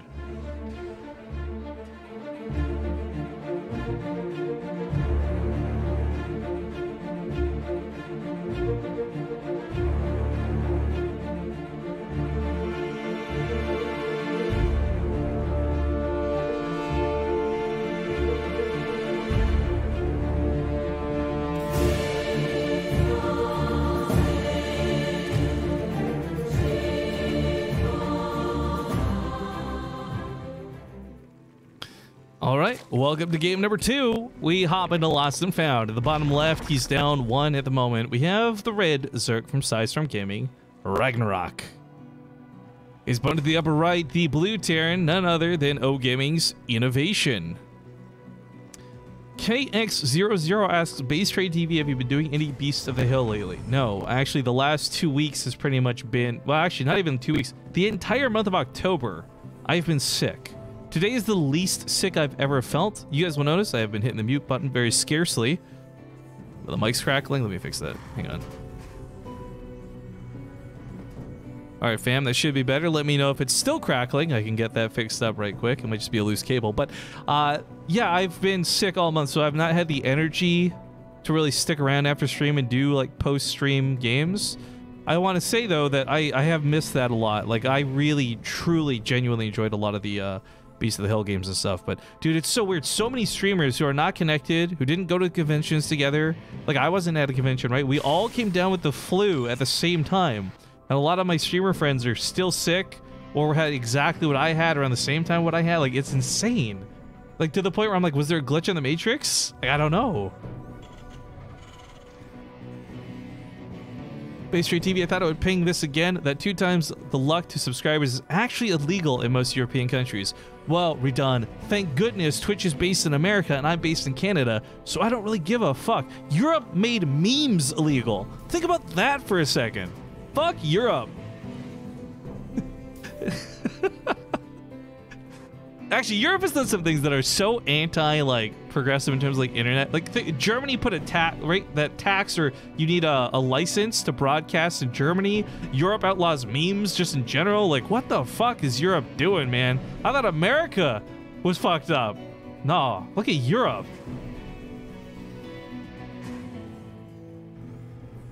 Rude. Look, don't get me wrong. I love you guys. You're all Gucci. It's your people who are in control of the rules that suck. I sit there and I'm like, for every person who comes to the Twitch chat that brags about like, oh, you're advertising for Ting? Well, in Britain we pay $5 for data. I'm like, yeah, but memes are illegal and you've got Brexit, so fuck off to both. I don't know why I'm taking shots at Europe right now. Honestly, I love you guys. Most of what we do is catered to either the European or the Korean time zones in the first place, so there's no national pride at stake here. As a Canadian talking shit, I'm just trying to, I think, talk shit for the sake of talking shit. I'm one of those people who likes to be confrontational just for the sake of being confrontational. Don't get me drunk at a party. I get really bad. Ugh. I think this actually goes back to like a lot of the people having issue with the balance bias on the channel. Unfortunately, there are people who are at a certain, we'll say, IQ level that don't qualify to understand what sarcasm is, and they tend to write angry comments on YouTube and Reddit. And I look at those, and they probably feel very righteous and liberating. Like, I've pointed out that this guy has a Terran bias. I've made the world better, and I'm just like, oh, there. Poor you. Pat you on your side, all that stuff. But anyways, getting back to the game, less off topic because my brain is all over the place right now. Innovation is not doing anything crazy like last game. The Hellion Blitz, the Marauder moves, like, it's a build that we've seen once in a blue moon, and it oftentimes doesn't work. And I think it worked specifically because you don't see it enough that Ragnarok wasn't ready to prepare for it. You don't blindly counter that. And the positioning for Innovation was just so stellar too. I don't think Ragnarok, even if he had to replay that same situation, would let him get to the mineral lines or in that same area once again. But hey, that's a what-if situation. This game, it's still going to be Hellbats, but at a later date combined with Banshees. Innovation, I kind of hope will just go full on mech off the back end of this. It'd be really cool to watch him play it out. But the Hellion drop in the main is not going to be such a surprise factor. He was hoping to get in there, get a blast off, kill like 7 drones, and get out. Fortunately, only grabs like 1. Forced to withdraw, get back in. But that's where the other Hellions and, of course, the Banshee starts coming to play. Like, a lot of Ragnarok's focus right now is on the main base. Even though he sees these Hellions, he might still not be prepared for this. The Hellbats plus a Banshee can take on those Queens pretty well, and that's a lot of Hellbats. He actually meets up with the ones that were in that drop, so transform, roll out, and... I mean, the Cloak Banshee comes in from the top side, too. The Queens do have a little bit of Transfuse energy, but not much, and they are targeting the one that has the Transfuse most available. The Banelings come in. He splits the Hellbats, though, so they don't really get that great of connection, but the Medevac does get targeted down, so with the Medevac going down, these Hellbats don't have a lot of longevity to them, but also, this is that positioning problem again. He falls back, but to a position that favors the Hellbats. I don't mean to be rude, but I'm like, Ragnarok, have you never fought against Hellbats before? Because this is like the least best way to handle this. Now the Banshee goes down. The Hellbats are still picking up drones and they kind of just stutter around. They traded out well for the Banelings. They grabbed Queens on the way too. This was, no doubt in my mind, an efficient trade for innovation. This worked out pretty nice. On the back end of it, it is going to be mech. Factory on factory coming down. And I'm excited to see how the follow-up to this goes. But the big thing about a Queen getting picked off is that's more power to the Banshees as the game goes on. And of course, in terms of like just resources lost, like better for innovation. Keep in mind, like 11 drones dying. There should be a drone lead for Ragnarok right now. Instead, he's like tied. Whoops. He's 1-to-1 on the worker count. And innovation, of course, has his third already on, well, soon to be on location. He's floating over right now. People are saying innovation will win this best of 7. I mean, I think that was my assumption coming into it, but that was also my assumption of Ragnarok versus Solar, and he was able to bring back this series against Solar, so I don't know, maybe Ragnarok's got a little bit of extra spice to him. He just needs to warm up his TVZ. I don't know. Hey, Scorpion Warrior 101 says, just FYI, the BTSL Season 2 Finals was the most interesting tournament I've seen to date. Great work on it. Well, thank you for that, man. I hope you like the free-for-all in the round of 8. That is actually something I have been having a lot of fun with, and I want to make a little bit more of a mainstream thing.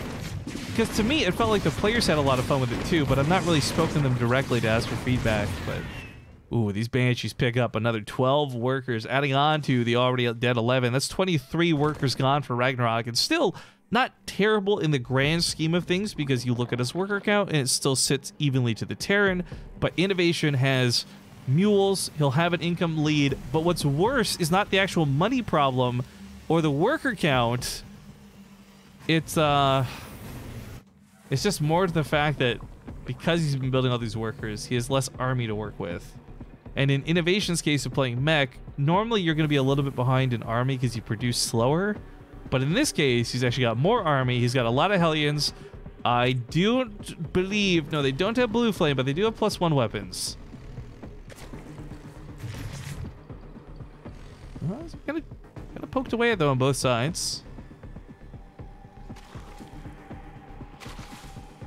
The free-for-all is pretty worthwhile for the entertainment, dude. Dark was the all-star that free-for-all. If we could have voted a winner of that free-for-all based on cool points, I think Dark wins that 1,000,000%.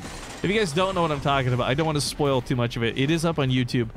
Like, even if you don't want to watch all of BTSL, the BTSL free-for-all to determine the round of 8 was like the biggest thing I would recommend out of the entire season. It was so fun.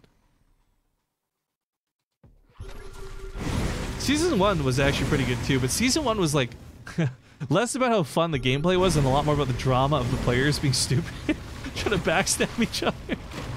Oh god, it was so good. Alright, we got, what, Swarm Host coming up out of Ragnarok. An interesting response to mech.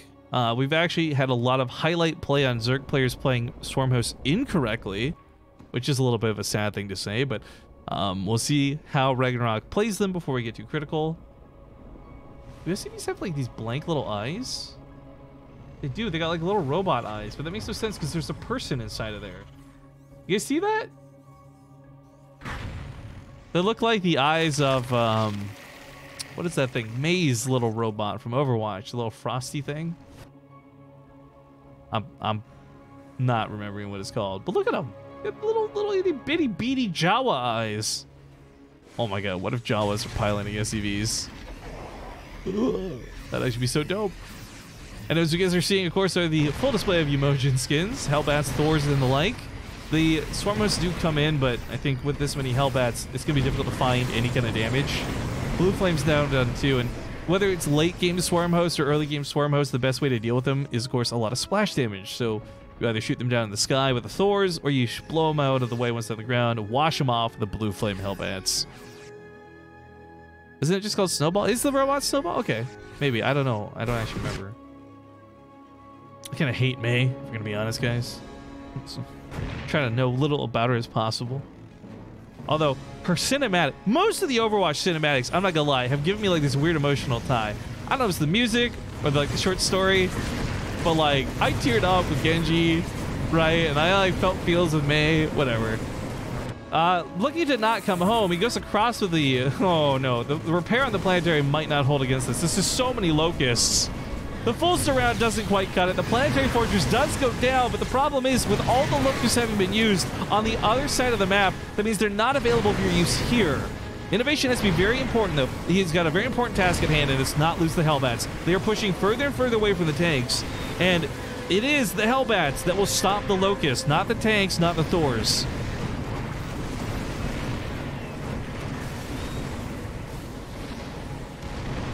A couple of Banelings to wipe out the Hellbats is actually a nice add to the army, but Ragnarok, it's got those locusts landing on top of the tanks. Fortunately, that's some quickly dead tanks. There's not enough Hellbats left. Innovation is going to lose this frontline attack. Losing the base on the back end of this too is really nasty for him, but we should note he hasn't fallen that hard in army supply yet. As I said, mech is a little slow producing, so the fear is if you lose about half, like if you end up being like 50 army supply to your opponent's 100, it's a little bit more difficult to recover from that situation. But Innovation already had some pretty nice production going into the fight, so falling back to 82 army supply is not bad at all. And you can see the way the trades have been kind of going a bit back and forth here. I do think that was a pretty bad engagement, though. Perhaps feeling a little cocky, not having enough Hellbats. A lot of factors at play there. Stormhost really shouldn't be getting away with that much. And as we see here, they're going to grab a tank or two, which is nice. The Hellbats should... Oh, they're getting actually stuck on the tanks. They had a hard time reaching the Locust there, so that ended up costing him a little bit more than I think even he wanted it to. Liberty is going to setting up for some annoying poke on the other side of the map. Ravager's looking to break down this wall, kill the engineering bay. A little awkward. Ooh. Is that the only one he had? That's missile turrets. Contaminating a lot of the factories. This is... It looks a little silly from Ragnarok, but this is actually a great move. Again, just highlighting that mech, it's not like bad production, it's just slower production. It takes you a longer time to replace a bunch of tanks than it does a bunch of Hellbats, right? So having contamination go down on 3 of the factories there was a big hindrance to Innovation getting an army supply back up to where he needs it to be.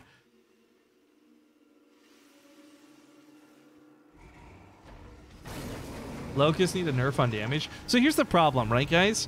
Like, at a glance, I agree, because they look ridiculous in some situations, right? But in others, where they're handled correctly, Locusts end up being a big waste. Like, I have seen equally as many games where Locusts look broken in terms of being OP, and I've seen just as many games where Locusts look broken in terms of being too weak. So, I don't know where I sit on this. I think the Locust damage is kind of ridiculous how fast it gets dealt, but at the same time, they are so weak that when handled correctly, it's a non-issue. So, I feel like just like any other unit of the game, like if you're not aware of how tank positioning works, you walk into tank fire, that unit looks broken too, right? It's just a matter of like how players handle these situations. Ooh, those Hellbats are not in the best position for this, actually. This ends up being a little awkward. Those Locusts get a lot more damage out of this attack than some of the previous ones, but ooh, Innovation is still in a pretty tough spot here. His army supply is decent. 101, not bad. He's got +3 weapons. His plating finishes up in a second too, but he's stuck at home. He's not pushing, and he's not really able to comfortably push either. And we're getting to this period of the game where maybe Ragnarok is going to have some Broodlords soon. That's always the biggest fear. Like, Broodlords are really what kill a lot of mech players because you don't have a lot of really reliable anti-air. Liberators grab a couple of Swarm Hosts, though. Not too bad. The Locust Wave gets used over here, which means it's not going to be available for another, like, 40 seconds. Ragnarok does push, and Innovation's got nothing at home to defend, so he's going to have to lose out on possibly 2 bases up there to the north. Freshly built Command Center, which, oh, we might as well just cancel. This is going to die anyways. SCVs get pulled. 2 CCs. A lot of extra orbital energy. Actually, I should highlight this in a moment, but watch as the fight goes down. We've been seeing a lot of Terran players actually kind of avoid building a ton of planetaries, and Gumio and Cure have been pretty prevalent about this because Innovation falls in the same camp where, oh god, where orbitals are better because you can lift them, but oh, I just realized how, I thought that was 2. I didn't see the 9. There's 29 mutas coming out. There's no Thors. There's hardly any anti-air. Cyclones aren't going to cut in this situation. Thor's starting up immediately a bit desperately, and the problem is he's losing out on so much. Like, Ragnarok is taking a lot of damage, but he is cleaning up the attack. So, it's another hatchery. He's got to kill that hatchery. Oh, don't walk out of this without killing a hatchery. Innovation, no! 2 more shots would have done it! Killing that hatchery and shutting down the mining would have given a big pause to Ragnarok, but unfortunately for Innovation, he doesn't get the kill, and this is a really tough spot to be in. He does kill 43 workers, though. Still noteworthy. Still noteworthy. But man, now the attack for Ragnarok commences. We got Locust coming in on the right side. That planetary does have building armor now, so it should be possible to hold on to this. He gets a full repair off. A little awkward. The engineering bay actually messes with the Sim City. The Locusts try to land on the command center, but they can't. There's a Thor chasing this around. Keep in mind, the Thor can 2-shot these mutas because the upgrades aren't there for them. So he's got to be very careful about clumping. You'll lose a lot of mutas to 2 blasts. The planetary holds on against the Locusts. Attacking the main base. Still a couple Vikings getting chased. Thors, though, getting some good volleys as he chases around. It's so uncomfortably awkward to watch, though, because maneuverability from these Thors is so bad. They've got the damage, just not the ability to move around and catch the mutas properly. And being spread out like this, too, you'll notice he's minimizing a lot of that splash damage. So, yeah, this hurts Innovation, but it doesn't kill him. That muta swap was really meant to be the big surprise factor in it. I think if it caught him any more off guard, like if he had been able to go directly across the field and not have to stay at home cleaning up that army, I think we would have seen Innovation dead. But he did have to stay. He did have to clean up that army. It's costing Innovation now still nonetheless. The SCV transfer is a lot. Oh, that's going to be costly. 27 SCVs were on this base for a second. But Ragnarok is making the best out of these, and he's using them well as he continues to maneuver around everything. Very nicely done.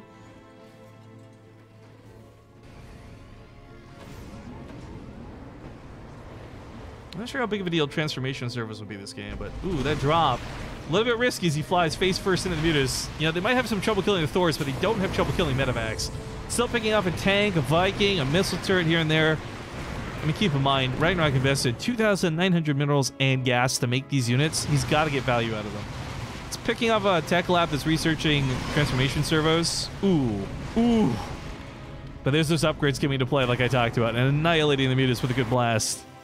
Still no turret up here. No anti-air up here either. Oh, shit. Well, here comes the Thors. They'll finally clean this up. The mutas are way too stacked. There's the cleanup right there. Now Innovation can breathe a little bit. In terms of... Actually, let's put a pick here highlighting losses.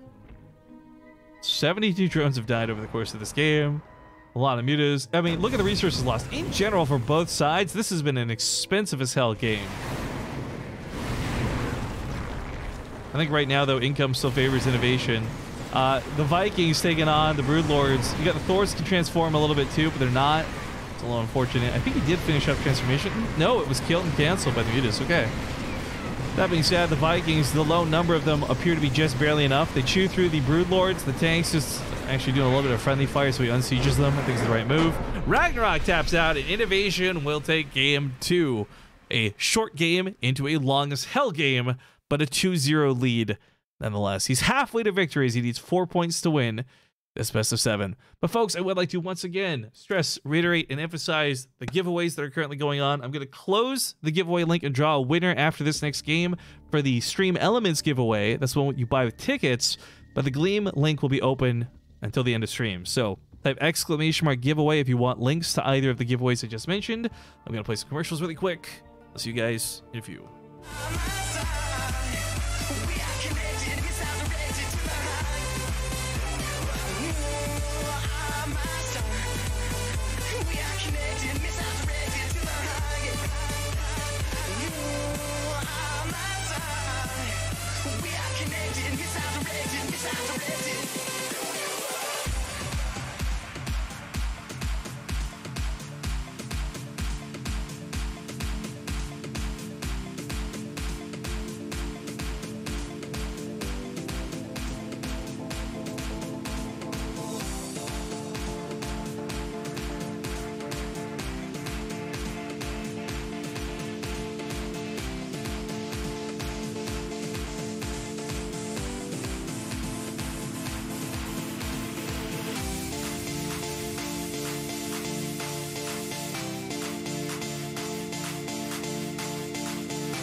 All right, folks, welcome back. Like I said, I will be closing the giveaway for the Twitch side of things, the Stream Elements giveaway, after this game is done. So, if you entered in, don't disappear. I'm not going to go to commercials or anything like that. As soon as the game's done, we're going to draw the winner out. So, it's your last chance to get into that particular giveaway. But like I said, the Gleam one's going to be open up all day, as we want to give a chance for people on the rebroadcast to get a chance to enter and win. So, best of luck to everybody over there as well. But it's game 3 here in the Olimoleague Grand Finals for October. At the top left, he's up 2-0. We've got O Gaming's Innovation. In the bottom right, the red Zerg Ragnarok. That was a pretty good game too, but still ultimately a loss. Zephyr Sombra says, how do we enter the Twitch giveaway? How do we find out how many Partoufs we have? Like, the Partouf system is like something we're not actually using, but you get like a point for watching the stream for 5 minutes or something. If you've been watching for any amount of time, just try and enter in, and if you can't, try a slightly lower amount of tickets, I guess. I don't know what to tell you. I can't put a cost of 0, so I put it as 1, which is the lowest possible value. And people can only buy like 5 tickets, so if you've already bought a ticket, it does use up the currency you have. So if you've been watching for 5 minutes, you had 1 Partouf, if you bought 1 ticket, there you go, you're broke, right? Basically just good luck, have fun. But well, it's telling you to type the ticket command. I still think you're supposed to go to the actual page it links. 5 is the max, guys. So those who are trying to buy like 10 and stuff, it doesn't work. But at the moment, there are 113 people entered in to win, so that's pretty good odds if you entered in. Remember, the $20 code is redeemable on the Battle.net. That way you can use it on the Blizzard store. It's just straight up $20, like in currency. So it's not like, oh my god, here's 20 StarCraft bucks, you gotta spend this on StarCraft. You can spend on anything you want in that store, guys. Although I'm speaking to our last winner, Rugla Badar. I can't say his name wrong. I'm gonna call him Rug, okay? Rug was saying he's having some trouble redeeming it.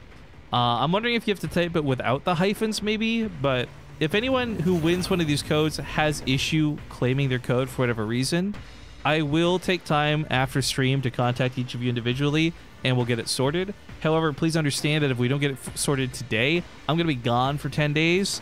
So if for some reason you win something and whatever reason we can't get it sorted today, I promise you I'll follow up on it when I get back. But I will be gone for a period of time as I'm going from TwitchCon to BlizzCon. So if I don't respond to you, you're not allowed to freak out, okay? This is the disclaimer. Like, I'm telling you, I will be gone. But when we get back, we can take care of it if it doesn't get taken care of today. But I will try and take care of it today.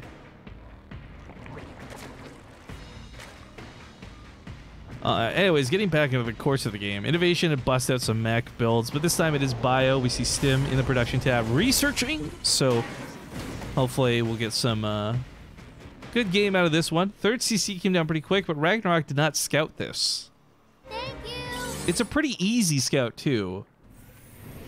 Oh, hey, we got a sub coming in from Skeptical Robot. Me too, dude. Thank you very much for the sub. This is something where oftentimes in the past, Terran scouts, Zerg scouts Terran going for a fast through CC, it triggers an all-in instinct. And maybe that's what Ragnarok would have wanted to do, but unfortunately, he's nowhere close to scouting this. The Overlord is actually on the wrong side, so the Marines will be able to keep this from going in. The Zergling comes in to try and scout. He should be able to stop this, so Innovation should just get away with this third CC, frankly. I'm not sure if Ragnarok's a little bit scared, or maybe he was just blindly going to go for his own all-in anyways. We see many roaches starting up right now. This could be defensive. He's had to fight off Hellbats 2 games back-to-back, so, you know, roaches are definitely the way to go. But I am watching that production tab, waiting to see if Ragnarok continues making drones or not, because he's on a pretty low drone count to begin with. But yeah, 3 drones, but 10 lings? Are these the last drones he's going to make? It's starting to smell more and more like an all-in, and Innovation may just go for these banelings, go for a bust. A lot of Zerglings being made, no more drones. It does look like we're in all-in territory.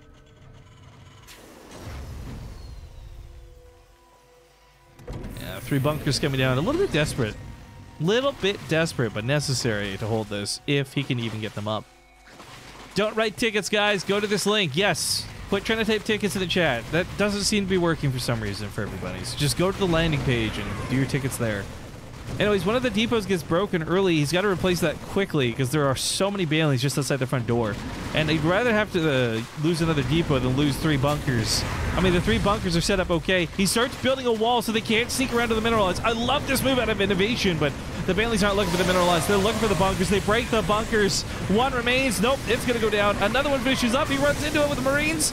He should be able to hold this with a pull of SCVs. Now there's nothing to actually kill them as the banelings and Zerglings are gone, and this all-in from Ragnarok does not appear to have worked. And the worst part about this was he scouted Innovation and had gone for that 3rd CC, and he can't do anything about it. That 1 bunker is not in an ideal spot to defend, but it is still a safe spot to fall back to.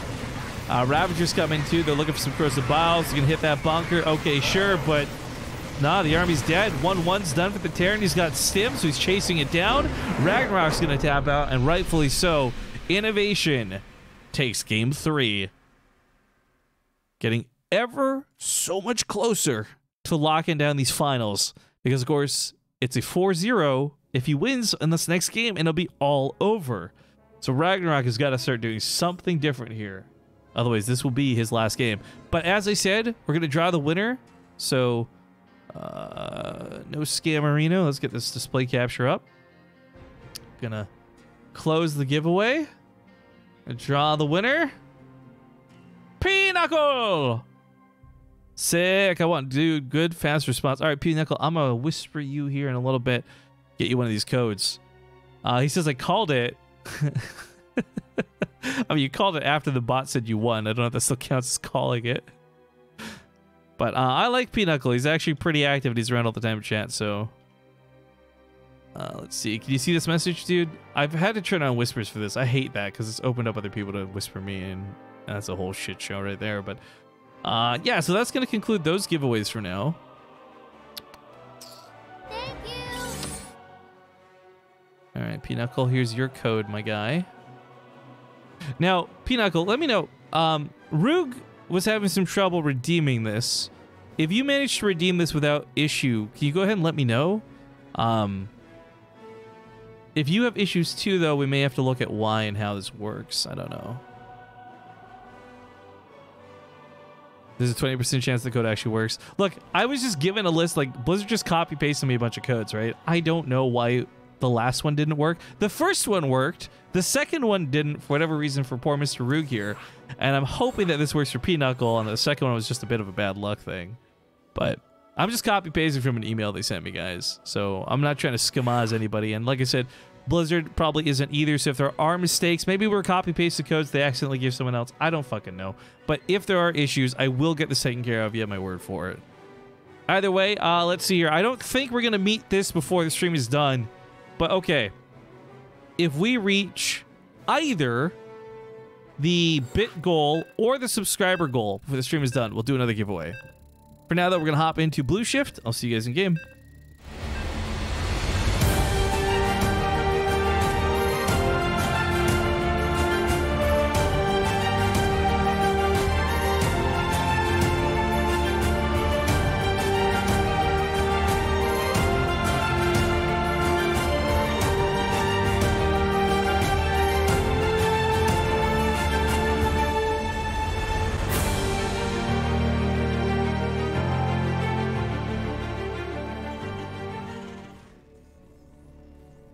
All right, game number 4.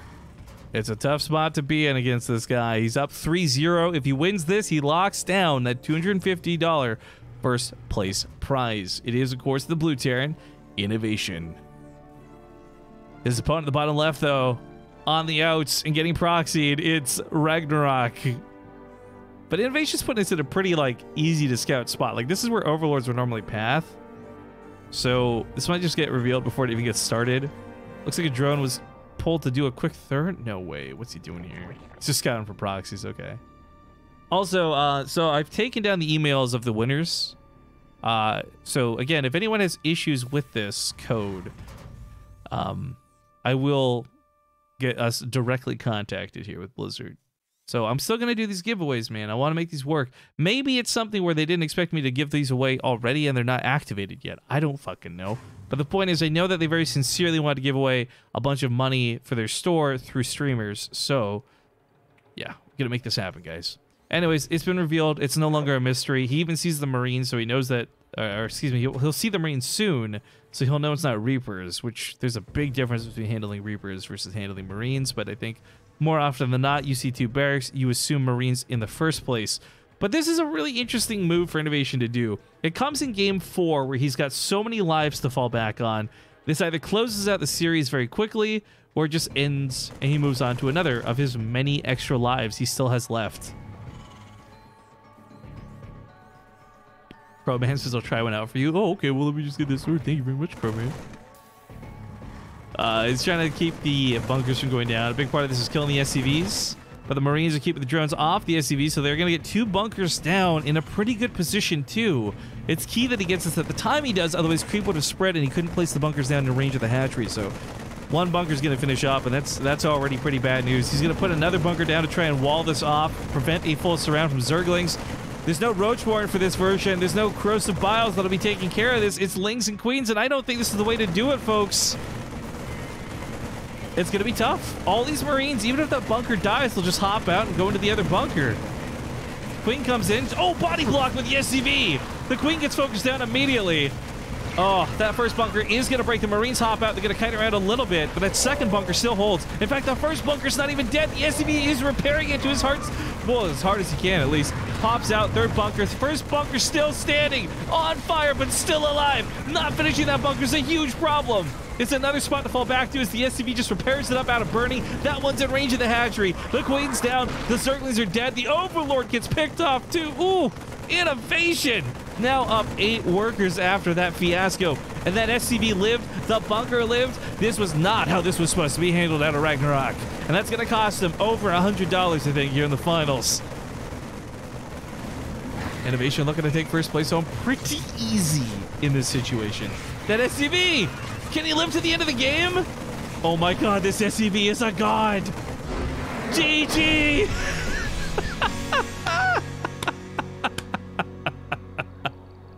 Solar died for this, says Kale Ravens. Yes, that's pretty much how that went. Oh, look, here's the thing. I would love to join everybody on shitting on Terran. Oh, 2 racks is so OP and bunkers are good.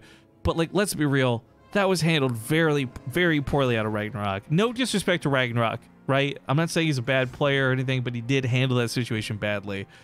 So, a little unfortunate there. But that will put a nice early conclusion. So Good Guy Innovation knows Rifkin's dying over here. Says, don't worry, Rifkin. I'll finish this up 4-0 just for you. Thank you, Innovation. You're such a bro. Dangerous Pussin. Oh, it's a dangerous person in the chat. Thank you very much for that sub here at the end of the stream. But looks like we won't be doing another one of those giveaways. That's okay. So let me explain what's going to happen here. I have how many of these codes available? So we've given away 3. I have 3 more available for Gleam. That means I have 4 left in total. So I will be giving away 2 of these to our subscribers through Discord. So if you're a subscriber on BaseTradeTV, make sure you're in the Discord channel. I'll be doing a subscriber-only giveaway over there later today. And that means I'll have 2 more codes I'll be giving out arbitrarily over the weekend. Probably while I'm at TwitchCon. Just my best suggestion is follow me on Twitter. I'll tweet about when I'm doing the giveaways. And I wish you guys the best of luck. I should warn you though, if you are following me for the first time here on Twitter for this giveaway, I do shit posts. I would not be upset if you unfollowed me after the contest was done. That being said, if you want very up-to-date StarCraft 2 only stuff, be sure to follow BaseTradeTV's Twitter. Iron Dry says, Raffle, how did I not know BaseTradeTV is a Discord? I don't know, dude, because I've been advertising like every fucking stream. But if you guys want to get in on the Discord, just type !Discord in the chat. If you are a subscriber, let me walk you through this. It's really simple. It's really easy. People are going to ignore this on the left side. There's so many unread messages. Everyone's going to get upset about this. But anyways, once you're in the Discord, if you go to your little cogwheel down here at the bottom, you can connect your Twitch account with your Discord so it verifies you're a subscriber. This will take like anywhere between 5 to 50 minutes. There's not really a good time frame for this. But get in on the server. Once you do, you'll be able to see a hidden channel that you can't normally see, subs only. In this channel, we post giveaways exclusive to subscribers. In this channel, we post replay packs. Again, sub-only access stuff that I don't want to show you on stream. But if you do get into this, and you want past giveaway links or replay packs, all you gotta go is to the top right to pinned messages. And, well, it won't show them for this chat, this general chat. It'll show you stuff for the sub chat. What the fuck is this? Oh, no, get it off the screen. No, oh, shit. Okay, anyways, guys, I'm gonna go. It's my last day streaming. I really am grateful you guys could join me for it. I haven't even packed yet. I gotta go pack for Twitch.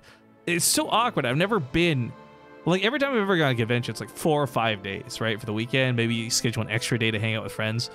I'm gone for the full duration of TwitchCon, straight into BlizzCon. It's like a weird vacation, but I'm a little stressed because I've never left home for like 10 days in a row before. I'm gonna run out of fucking clothes, fam. I've been actually hitting up people in LA. I'm like, yo, can I buy you dinner? You let me like wash my clothes at your place or something? But anyways, I'll be gone for TwitchCon. As I said, we got these really cool BaseTradeTV marble pins. Pretty exclusive. I'll be giving these away to people I see at the conventions. So be sure to hunt me down and ask for one of these. But for the 2 folks who got codes that didn't get them to work, Roog and Pinochle, I'll be adding you guys into an email with a guy from Blizzard to hopefully get things sorted. So thank you. Thank you to Big Dick Minx. Ooh, big.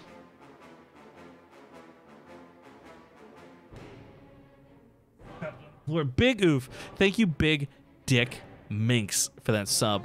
But guys, let's end this on a super high note. Let's do something really cool. Let me just get this sorted. Done. First off, StarCraft, you're loud. Alt F4. Okay, we'll go back to flight capture here in a second. Whoop. All right, here we go in Twitch. We're gonna go find somebody to raid who's a little bit smaller than most, but we're also gonna give them a bomb. Also, quick shout outs to Loco, who's streaming right now. If you guys want someone else to go watch, good recommendation. Hearthstone, Parting. A lot of good people stream some StarCraft, but let's find somebody a little bit way down the line here. Look at the, hang on. What is this person? I'm drawn in by this. What is this? Is this face rig? Oh, it's not English. Feels bad, man. This is actually super adorable. Let's see. What's this guy's overlay look like? He looks all right. Did he mean to be full screen, or is this actually intentional? Dollar bills, y'all. Alright, let's go check this guy out. He's meching too. Okay, meching Masters 3 Europe practicing for the Dutch StarCraft League tonight. His name's Method Dape. Here, I'm gonna spam his thing in chat.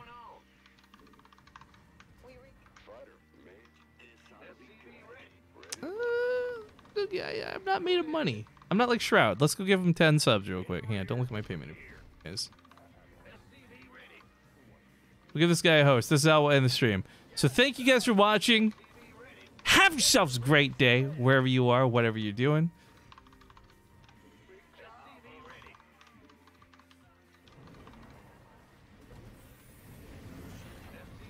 There we go.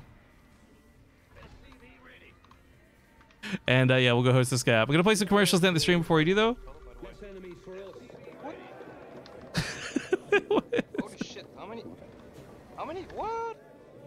What is this? Random shit. All right. Thank you, Base, right? Later, guys. Have a good one.